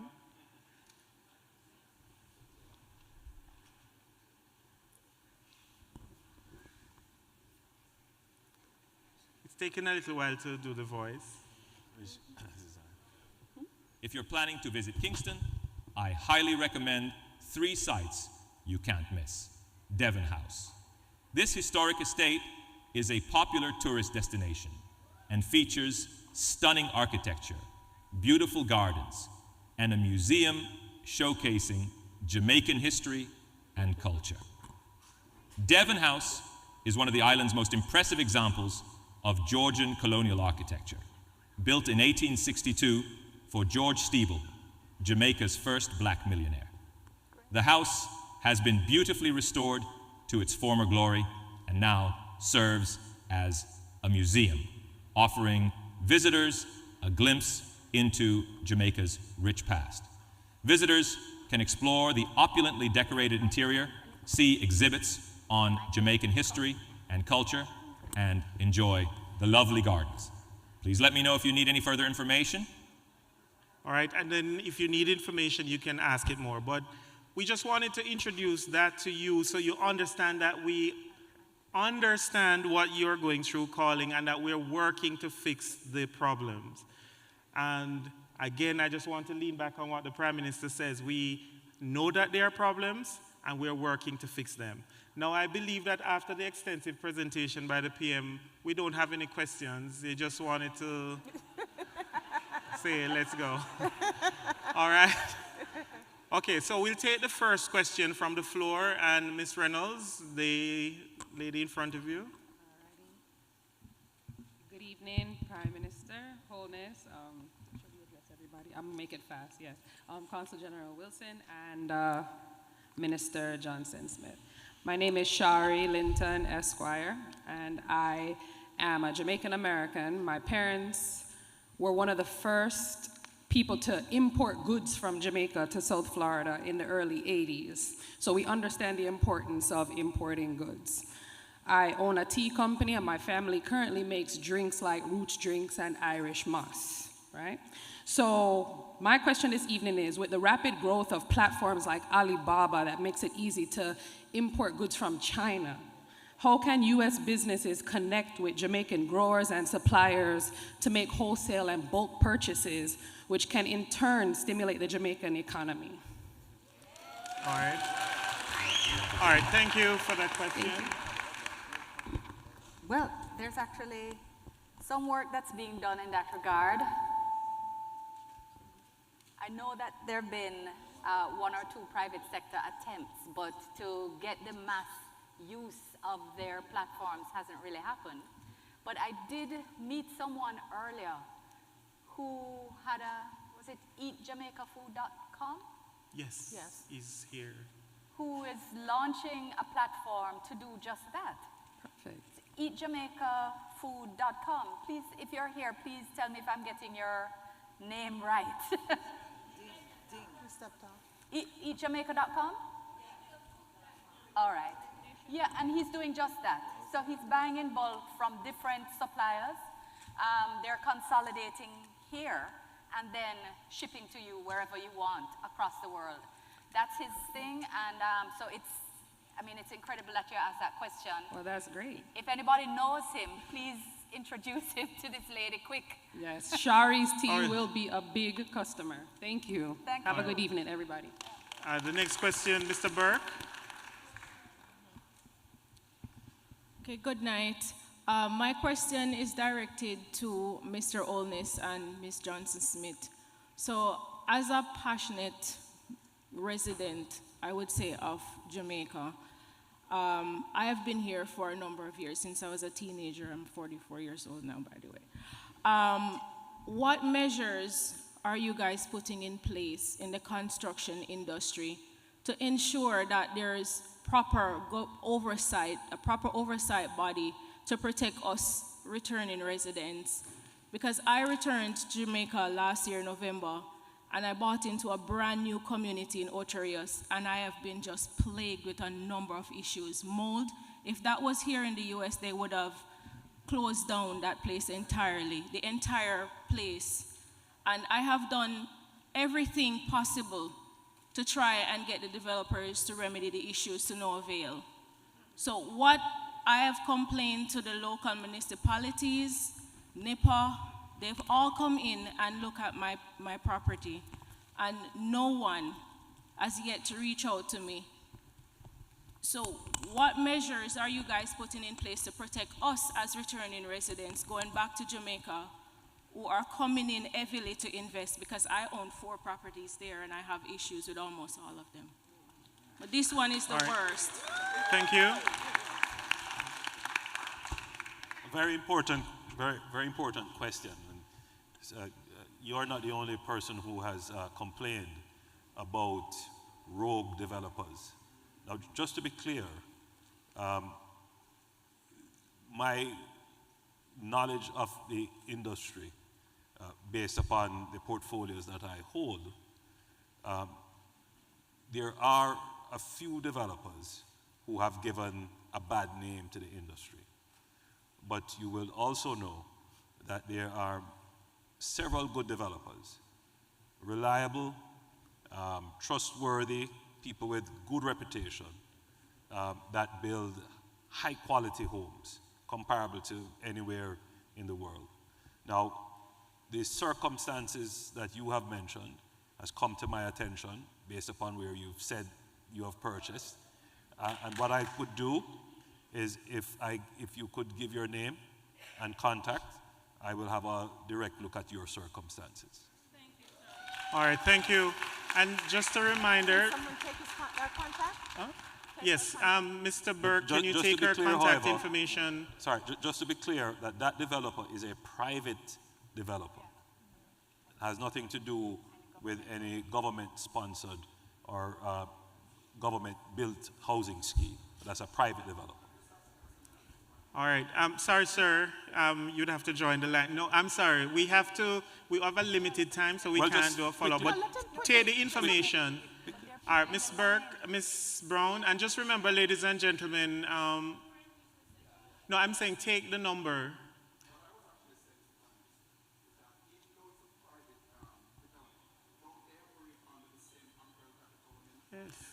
Yes. So remember now, the end product of the home might be, in other words, they may have passed the regulatory scrutiny, but in terms of the finishing, because you mentioned problems like mold and so forth, so clearly they would have to be compliant with health standards and investigations, which are slightly different from the real estate standards. And therefore, what I'm saying is, if I get her number, then I can get the specifics of her situation and direct the appropriate entities to address it. All right.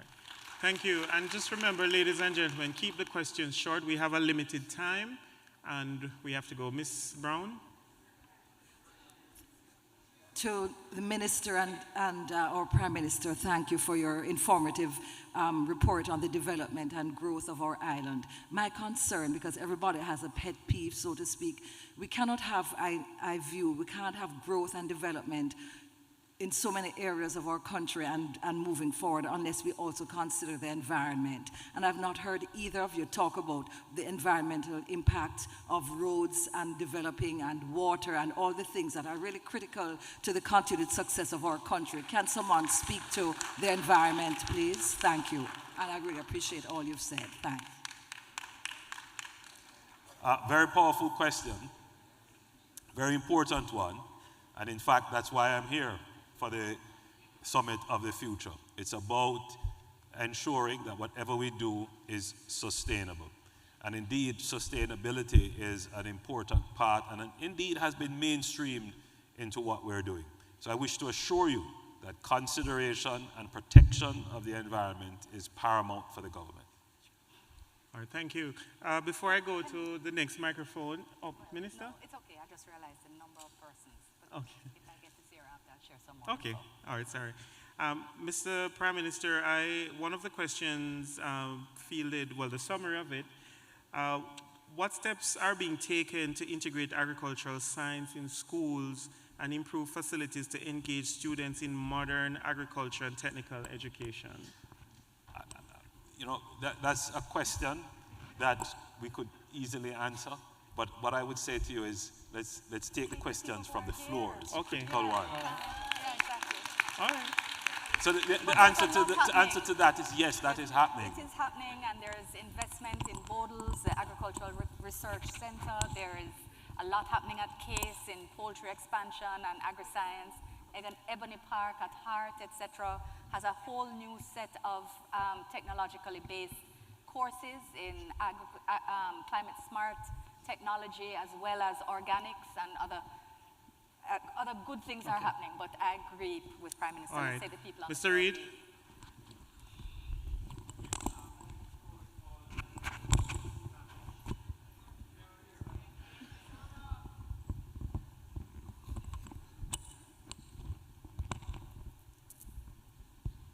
All right, while they're fixing that mic, I'll come back to... It's good. It's okay. It's Okay. good. Yes, protocol has been established. Now, it's a fact that mental illness has been on the rise, especially amongst young people. What mechanism do you have to combat that? Right, so there's, that's an excellent question. Mental health has been an increasing issue across the world, especially after COVID. And it has been something that in Jamaica, its treatment has been significantly constrained over the years by stigma. So one of the things that the Ministry of Health is doing is actually a campaign to destigmatize mental health. So going into the schools and actually encouraging churches and other partners to speak about the need to get counseling and help if you have a problem. There's also a hotline. There's a hotline for young people in particular, and there are 2 youth hubs. We're rolling out more, working with the UN to roll more out across the island, where young people have a safe space to come and talk about the problems that they're having. But there's also a hotline that deals particularly with people having suicidal thoughts. But there's a general encouragement. There's been a full rehabilitation of Bellevue, which now has a recreational park, and has its standards and beautification have been lifted so that I know you all know about the stigma of Bellevue and Mylon. All of that is gone. It's about trying to ensure that people get the help that they need and they get it how they need it. So I want to encourage you or to assure you that it is something that's very much on our agenda. There's also a high school campaign where we even have wellness benches where persons are encouraged to take a quiet moment to think about challenges and to engage with counselors. So it is a very important issue, and we are working on it, although it is a massive one. Thank you, Minister. Mr. Burke? Okay. Good evening. My name is Alexia. I'm a junior in high school, and I wanted to speak, bring 2 topics to detail, basically hearing what you said about AI being in healthcare and also high employment rates. And I also wanted to speak on behalf of a lot of kids that are my age that have concerns about this. I have been looking to become a neurosurgeon since the age of 4 years old. I went to Jamaica in April recently, and I saw the campus of the University of the West Indies, and I've been looking into that. But after hearing about AI being in healthcare, I was wondering if that wouldn't be considered a possible conflict or a risk that could have due to artificial intelligence being involved in healthcare, which is also involved with life and death situations. I don't think that the intention, and that's a fantastic question, and this is the incredible time in the world in which we are. And we were talking today, as a matter of fact, about how being in spaces where young people come, they always introduce a new area of discussion or a new perspective on matters, which is why it's always so important to have you present. So thank you for your question. We're aware that AI has challenges as well as opportunities. And I think the world is trying to figure out, of course, how best we leverage the opportunities and not be crippled by fear of the challenges. So a lot of the work that's happening now is about international cooperation on these issues. In fact, it's one of the things that PM has called for and will call on the world in respect of again tomorrow. We are aware of the sensitivities, and it may well be that AI is used to take the stress off of people who are answering the phone at hospitals or at critical care places, to move systems that don't require complex decision making in the first iteration. But that's still taking pressure off people working in the healthcare sector. I think there's a lot of steps to be taken. So I think you raise an excellent question, but there's a lot of work to be done, and I don't think you need to fear at this point that people will take crazy decisions. All right, thank you, Minister. Ms. Brown? Yeah. Maybe just following her concern, it is important to know that the AI system that we are developing at the Consulate is a private AI system that is dedicated just to the Consulate General of Jamaica, and actually persons' information will not be shared anywhere. Right. So just to reiterate, so as you know, ChatGPT, Google, Gemini, they share their information widely. What we're doing is closed off, won't be shared anywhere else, so you won't find that your information is all over the internet. Right. All right, Ms. Brown? The most Honourable Dr. Andrew Michael Holness and your entourage, I greet you in the mighty name of Jesus. I am Stephanie, originally Richards, from St. Thomas, Dalvey District, underwrite from Mr. Beresford Itaford Steele. You can remember that name, sir? Okay. Mr. Prime Minister, I am asking you to give my Member of Parliament an assignment for me, please. I've migrated a number of years now, but I am a born laborite. My blood is green. I campaign very hard when it's election time and social media. I get cursed out. When I used to work in Princess Margaret, I was one man against the PMP when the election is lost. The water situation is very bad. And I want to know, who must I talk to about my rebate not getting water in Dalvey and in Eastern St. Thomas? The water situation, Mr. Charles then had put a tank there, and I don't know if it's a sabotage with Water Commission, is sabotaging the Jamaica Labour Party or what. So I'm asking you, I need some answer about the water situation in Dalvey. There's no water and they keep sending bills, and we're paying the bills and we're not getting back anything. And if you don't pay the bill, them keep mounting up the bill, and you have to pay it, and you're not getting any water. And they are aware that there's no water. So please give Miss Charles the assignment for me, please, when you go back down there to sort out the water problem underneath Mr. McLeod.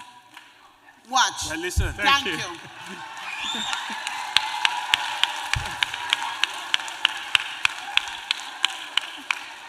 Even if I did not take notes, what you have said is seared in my mind.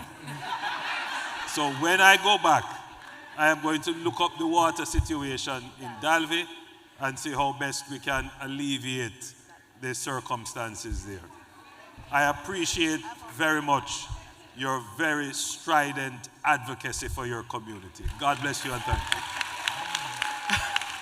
All right, thank you, ladies and gentlemen. All right, just a little reality. We only have 5 minutes before we have to leave the theater. So we'll take 2 questions, but we have to... Extended to 10. Oh, did? Extended. The time has been extended. So we can take 20 more. All right. All right. Yes, let's go. All right. Miss Reynolds. No, it's not. Good evening, everyone. I had the opportunity, greetings to everyone on this stage. Thank you so much for this evening. I had the opportunity to attend the town hall back in 2016 when I posed the question as someone who was starting her dissertation journey. I am an occupational therapist and I specialize in autism with children. And we have a very dire situation in Jamaica.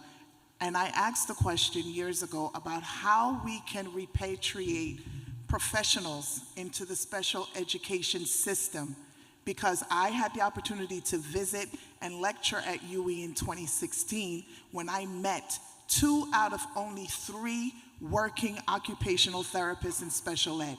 So I would like to know, 8 years later, what improvements or what infrastructure do you have in place to address this special education deficit, especially the rising increase with children with autism? Thank you. I can't give a full, thank you for that question. It's such an important issue, and I, in fact, was just speaking to a gentleman yesterday who PM had charged with developing a plan for a school for children specifically who are on the spectrum. And I need to follow up with you on that and give you the update. But one thing I can say, and I don't have a full update for you, is that there's now an occupational therapeutic center at Maxfield, on the property of Maxfield Children's Home, but it's not only closed to that home. So it deals with the full spectrum of treatment, and it is fully staffed. We are expanding beyond that in training in some of the basic diagnostics, but I know that whatever we are doing, we need to do more, because the scope of the problem is deep.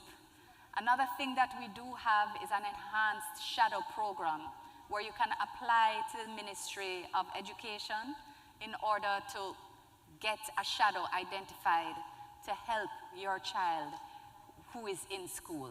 So that's not, sorry, go ahead. Just quickly, because what has happened is that there is an increase in diagnosis. Yeah, and that so that is a direct result of a greater service to help to diagnose the problem. So in the last decade, the awareness of children who are on the spectrum has increased in the society, and the ability to diagnose has increased, so too the ability to treat. And what the government has done is to increase its budget. So now, children who are diagnosed can get, in some instances, full support, totally, for fees and treatment. and they get, as you were saying, Minister, a shadow. They get someone to sit with them in class, and we have built one so far therapeutic center that deals with a whole range of these issues, and the plan is to build about 4 or 5 more across the country. So a lot has happened since, including the government making special allocations to assist parents of children who are on the spectrum. But we don't have enough professionals, Yeah, so if you want to come home, please do. Please do. There's a lot of work, and there's good private business and public business as well. It's an important area, and we need professionals like you. All right. Let us. We need the portal, so you have to create one for us. All right, thank you, PM, thank you, Minister. All right, there's a lady in a wheelchair at the back, and she had a question. Mr. Burke, are you with her? Yes, I am. Okay. Yes, I am. All right, go ahead. Testing. Can you hear me? Yes, we are. Good evening. I was the first person here at 4:30 p.m. Traveled across the Bronx, so I beg to please ask my question. Bear with me, please. Good evening, Prime Minister Dr. Andrew Holness, Minister Kamina Johnson-Smith, and Consul General Ms. Alsion Wilson. Welcome to the Bronx. I did some research, and Jamaican is the dominant Black immigrant culture in New York City. The Borough President's Office says there are some over 300,000 people of Jamaican descent in areas across the city. I am a proud descendant of Jamaican parentage. My late father from St. Mary's and my mother is from Manchester. I have been going to Jamaica since I was in my mother's womb. Excuse me, I'm sorry, but can you get to the Okay, question? I'll I get to the understand. point. Yes, The get to point question. is, I love Jamaica so much that during my master's program, I was given information of becoming a citizen of Jamaica. So I received dual citizenship, and I traveled to Jamaica every year. Unfortunately, due to gun violence, that's why I'm in a wheelchair, my first worry was, can I travel to Jamaica? And luckily, I was blessed with family and people in the community who renovated the home, and I can travel to Jamaica in my wheelchair. So my question is about the healthcare system. I had an uncle, retired police sergeant, who was in Mandeville Hospital. I had an aunt who was in Kingston Hospital, and the care was detestable. If I asked many Jamaicans here and in Jamaica, and they said, it's the norm. If you don't have money, you suffer, or unfortunately, you die. So my question is, you can have all the innovative healthcare systems. However, how can you make sure that the quality of care is given to the Jamaican community? Thank you.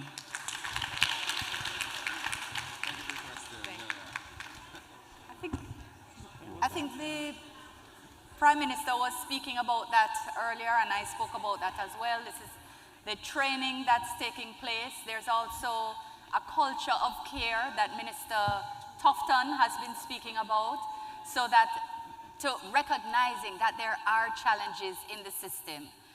So we're not only improving infrastructure and the conditions in which our clinics and hospitals operate, but we're also trying to deal with training in respect of care.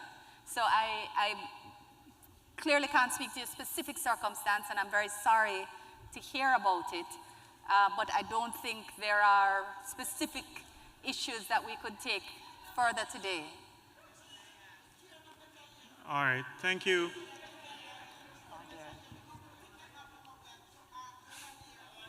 All right, thank you, Mr. Reid. All right, next question. We have to move quickly. Mr. Reid. Good evening to everyone. Good evening, Prime Minister and your members that is with you. I'm a Jamaican. My name is Aurel Dossard. Come from Mandeville. There, my father, Gaston Dossard, right? Question, sir. Get to the question. Prime Minister, my question to you is this. Me's a person who come home very regular, right? This year, me and my kids them the home, right? And we have where in which the beach them, we have a big problem with the beach. If you don't stay in a hotel, it come like so we don't have access to the beach. Me there with my youth them, right? And Dump Up Beach, which is Harmony Beach right now, by 5 o'clock them cut off, right? And if them cut off and you don't have a hotel in a Montego Bay, there's nowhere to go to the beach but the one, I think, I don't remember the name of the Jimmy Cliff Boulevard, right behind the airport there. So, and me feel like a stranger in my own country. When I ask the people to invest, I buy a little house in Mandeville, and it's like me I do an Airbnb. And the problem I have with JPS and cable flow. All right, what's the right? question, sir? So my question to you is, me say Minister Vaz, he might take on certain things, but me I wonder how and what and where you put in place in order to make these companies do better. Because right now, me I pay for something when me not get. Right now, my cable is still off. All of my things in my house are smart lock, smart this. And it's like, I don't have no access. I don't have no eyes for my place. All right. You understand? So the Someone question... know the question, 1 minute, sir. No, the question get to the is, question. How can I? No, I you appreciate. I understand what you're saying. Yeah. Very quickly. No disrespect. I'm sorry. But, forgive me if I move very quickly through Yes. cycle I through them. understand. So the issue of beaches is a live one. And what the government, the issue, my friend, is not that there aren't any beaches. The issue is that the beaches have to be developed and secured so that people can access them. And what we have been doing, for example, you mentioned Harmony Park.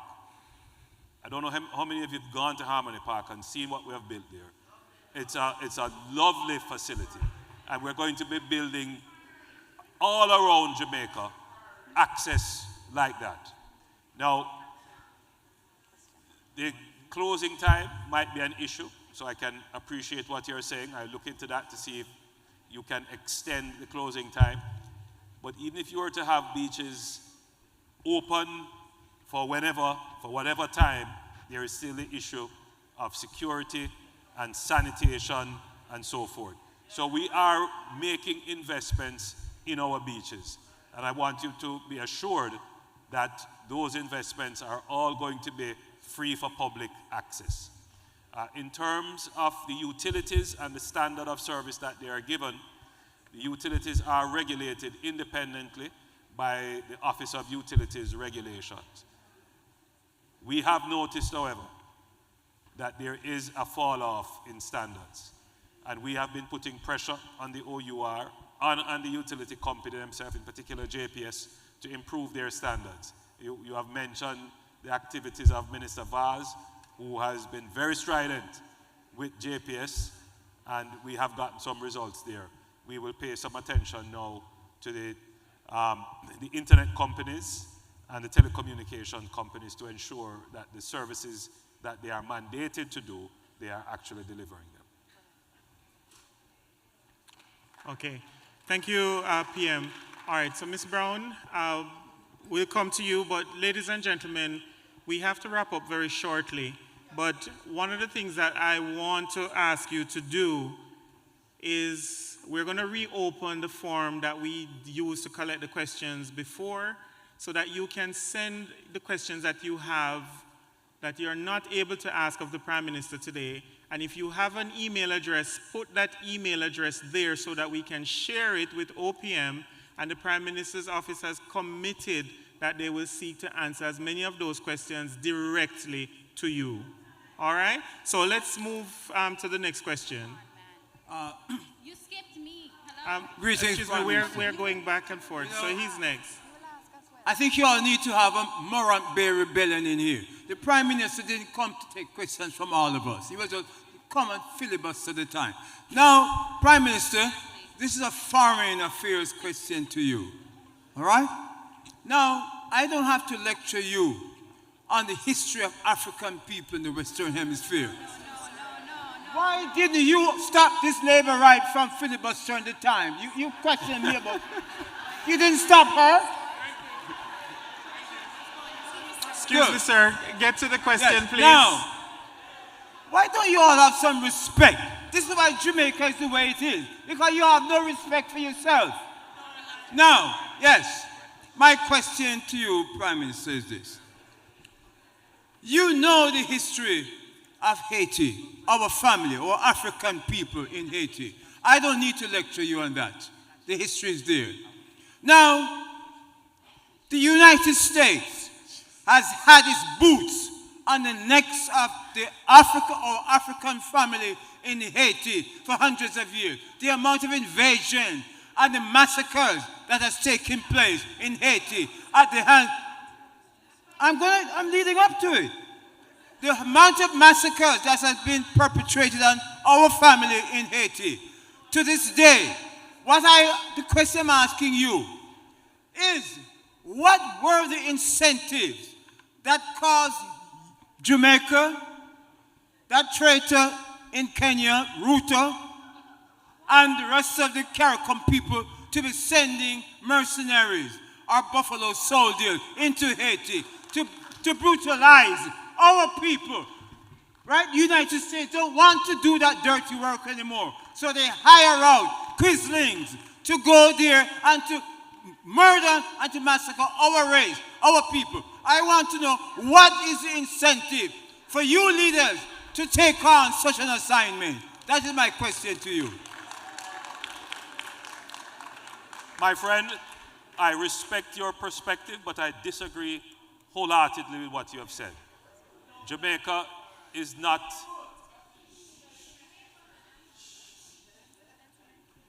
Jamaica is an independent nation, and we are a sovereign country. Let us be clear that we were invited by the government of Haiti. Let us be clear. I visited Haiti on a mission, and when I met with all the stakeholders, speaking with Haitians, not with people outside, Haitians, Haitian stakeholders, Haitian politicians, Haitian churches, civil society, intellectuals and academics, they have all said that they need security support. But let's be clear, we are not acting on the directions of anyone. I want that to be clear. This notion that we cannot act with our own agency is false and should be dismissed.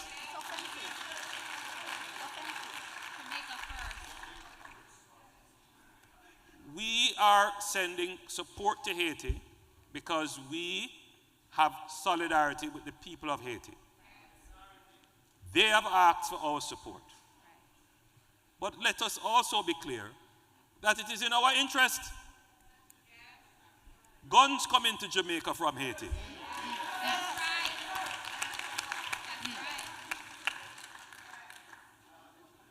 Please, sir, accept that Jamaica can act in its national interest.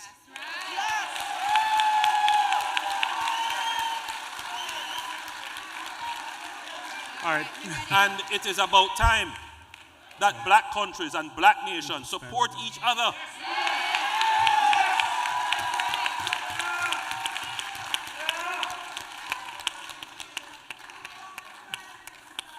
All right.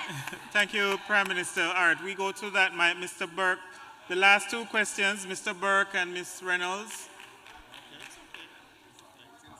All right. Good evening, everyone. You said that we scarcely hear that we want a better economy. To purchase property in Jamaica, why is it quoted in U.S. currency as it's defaulted as the primary currency and not the currency of the land?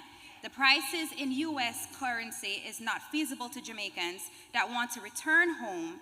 I would like to know how will you regulate this situation, because this would be the next step for capital investment growth.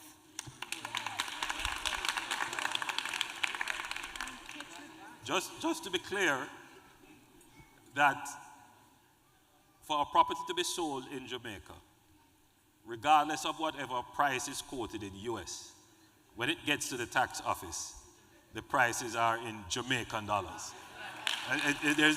So just to be clear, right?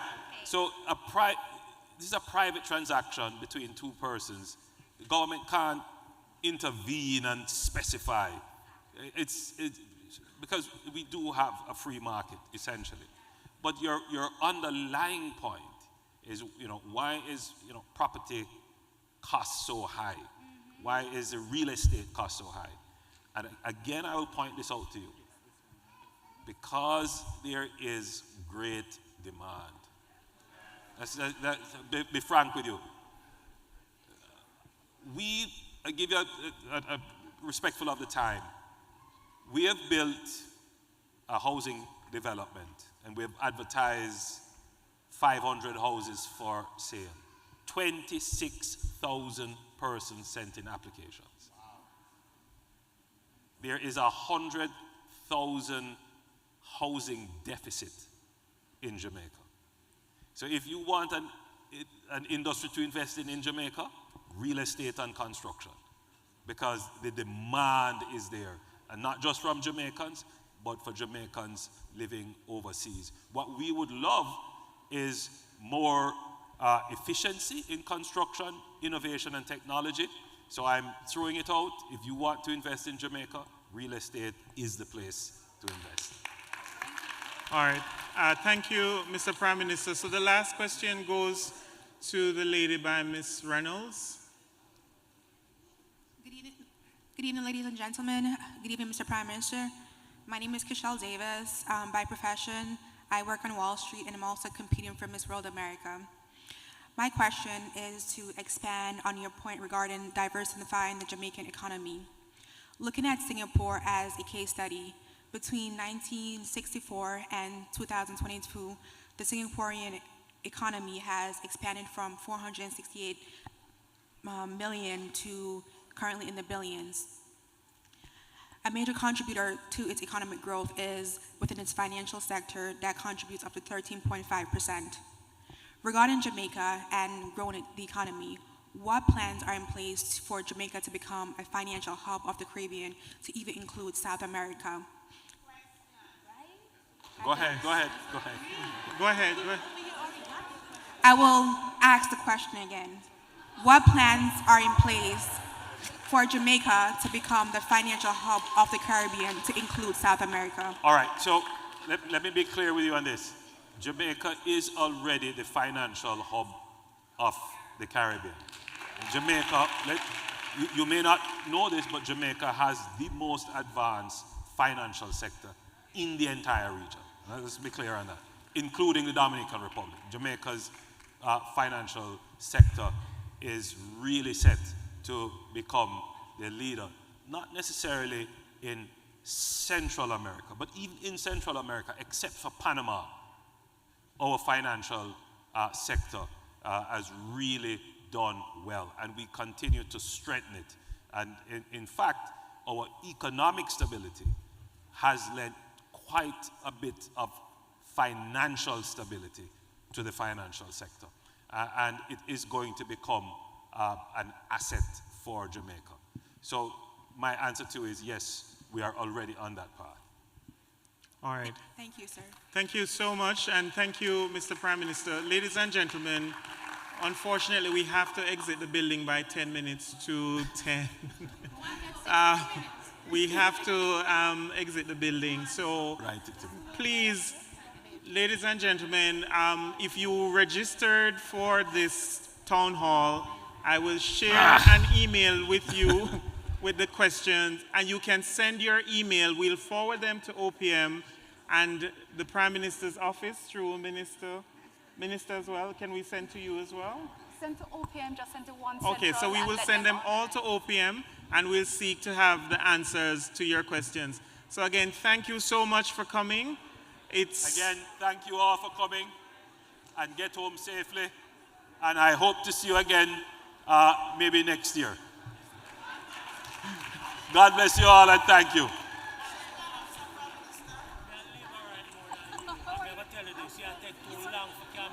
any of those body, don't make my holding beat him and tear up my passport. No, that's it.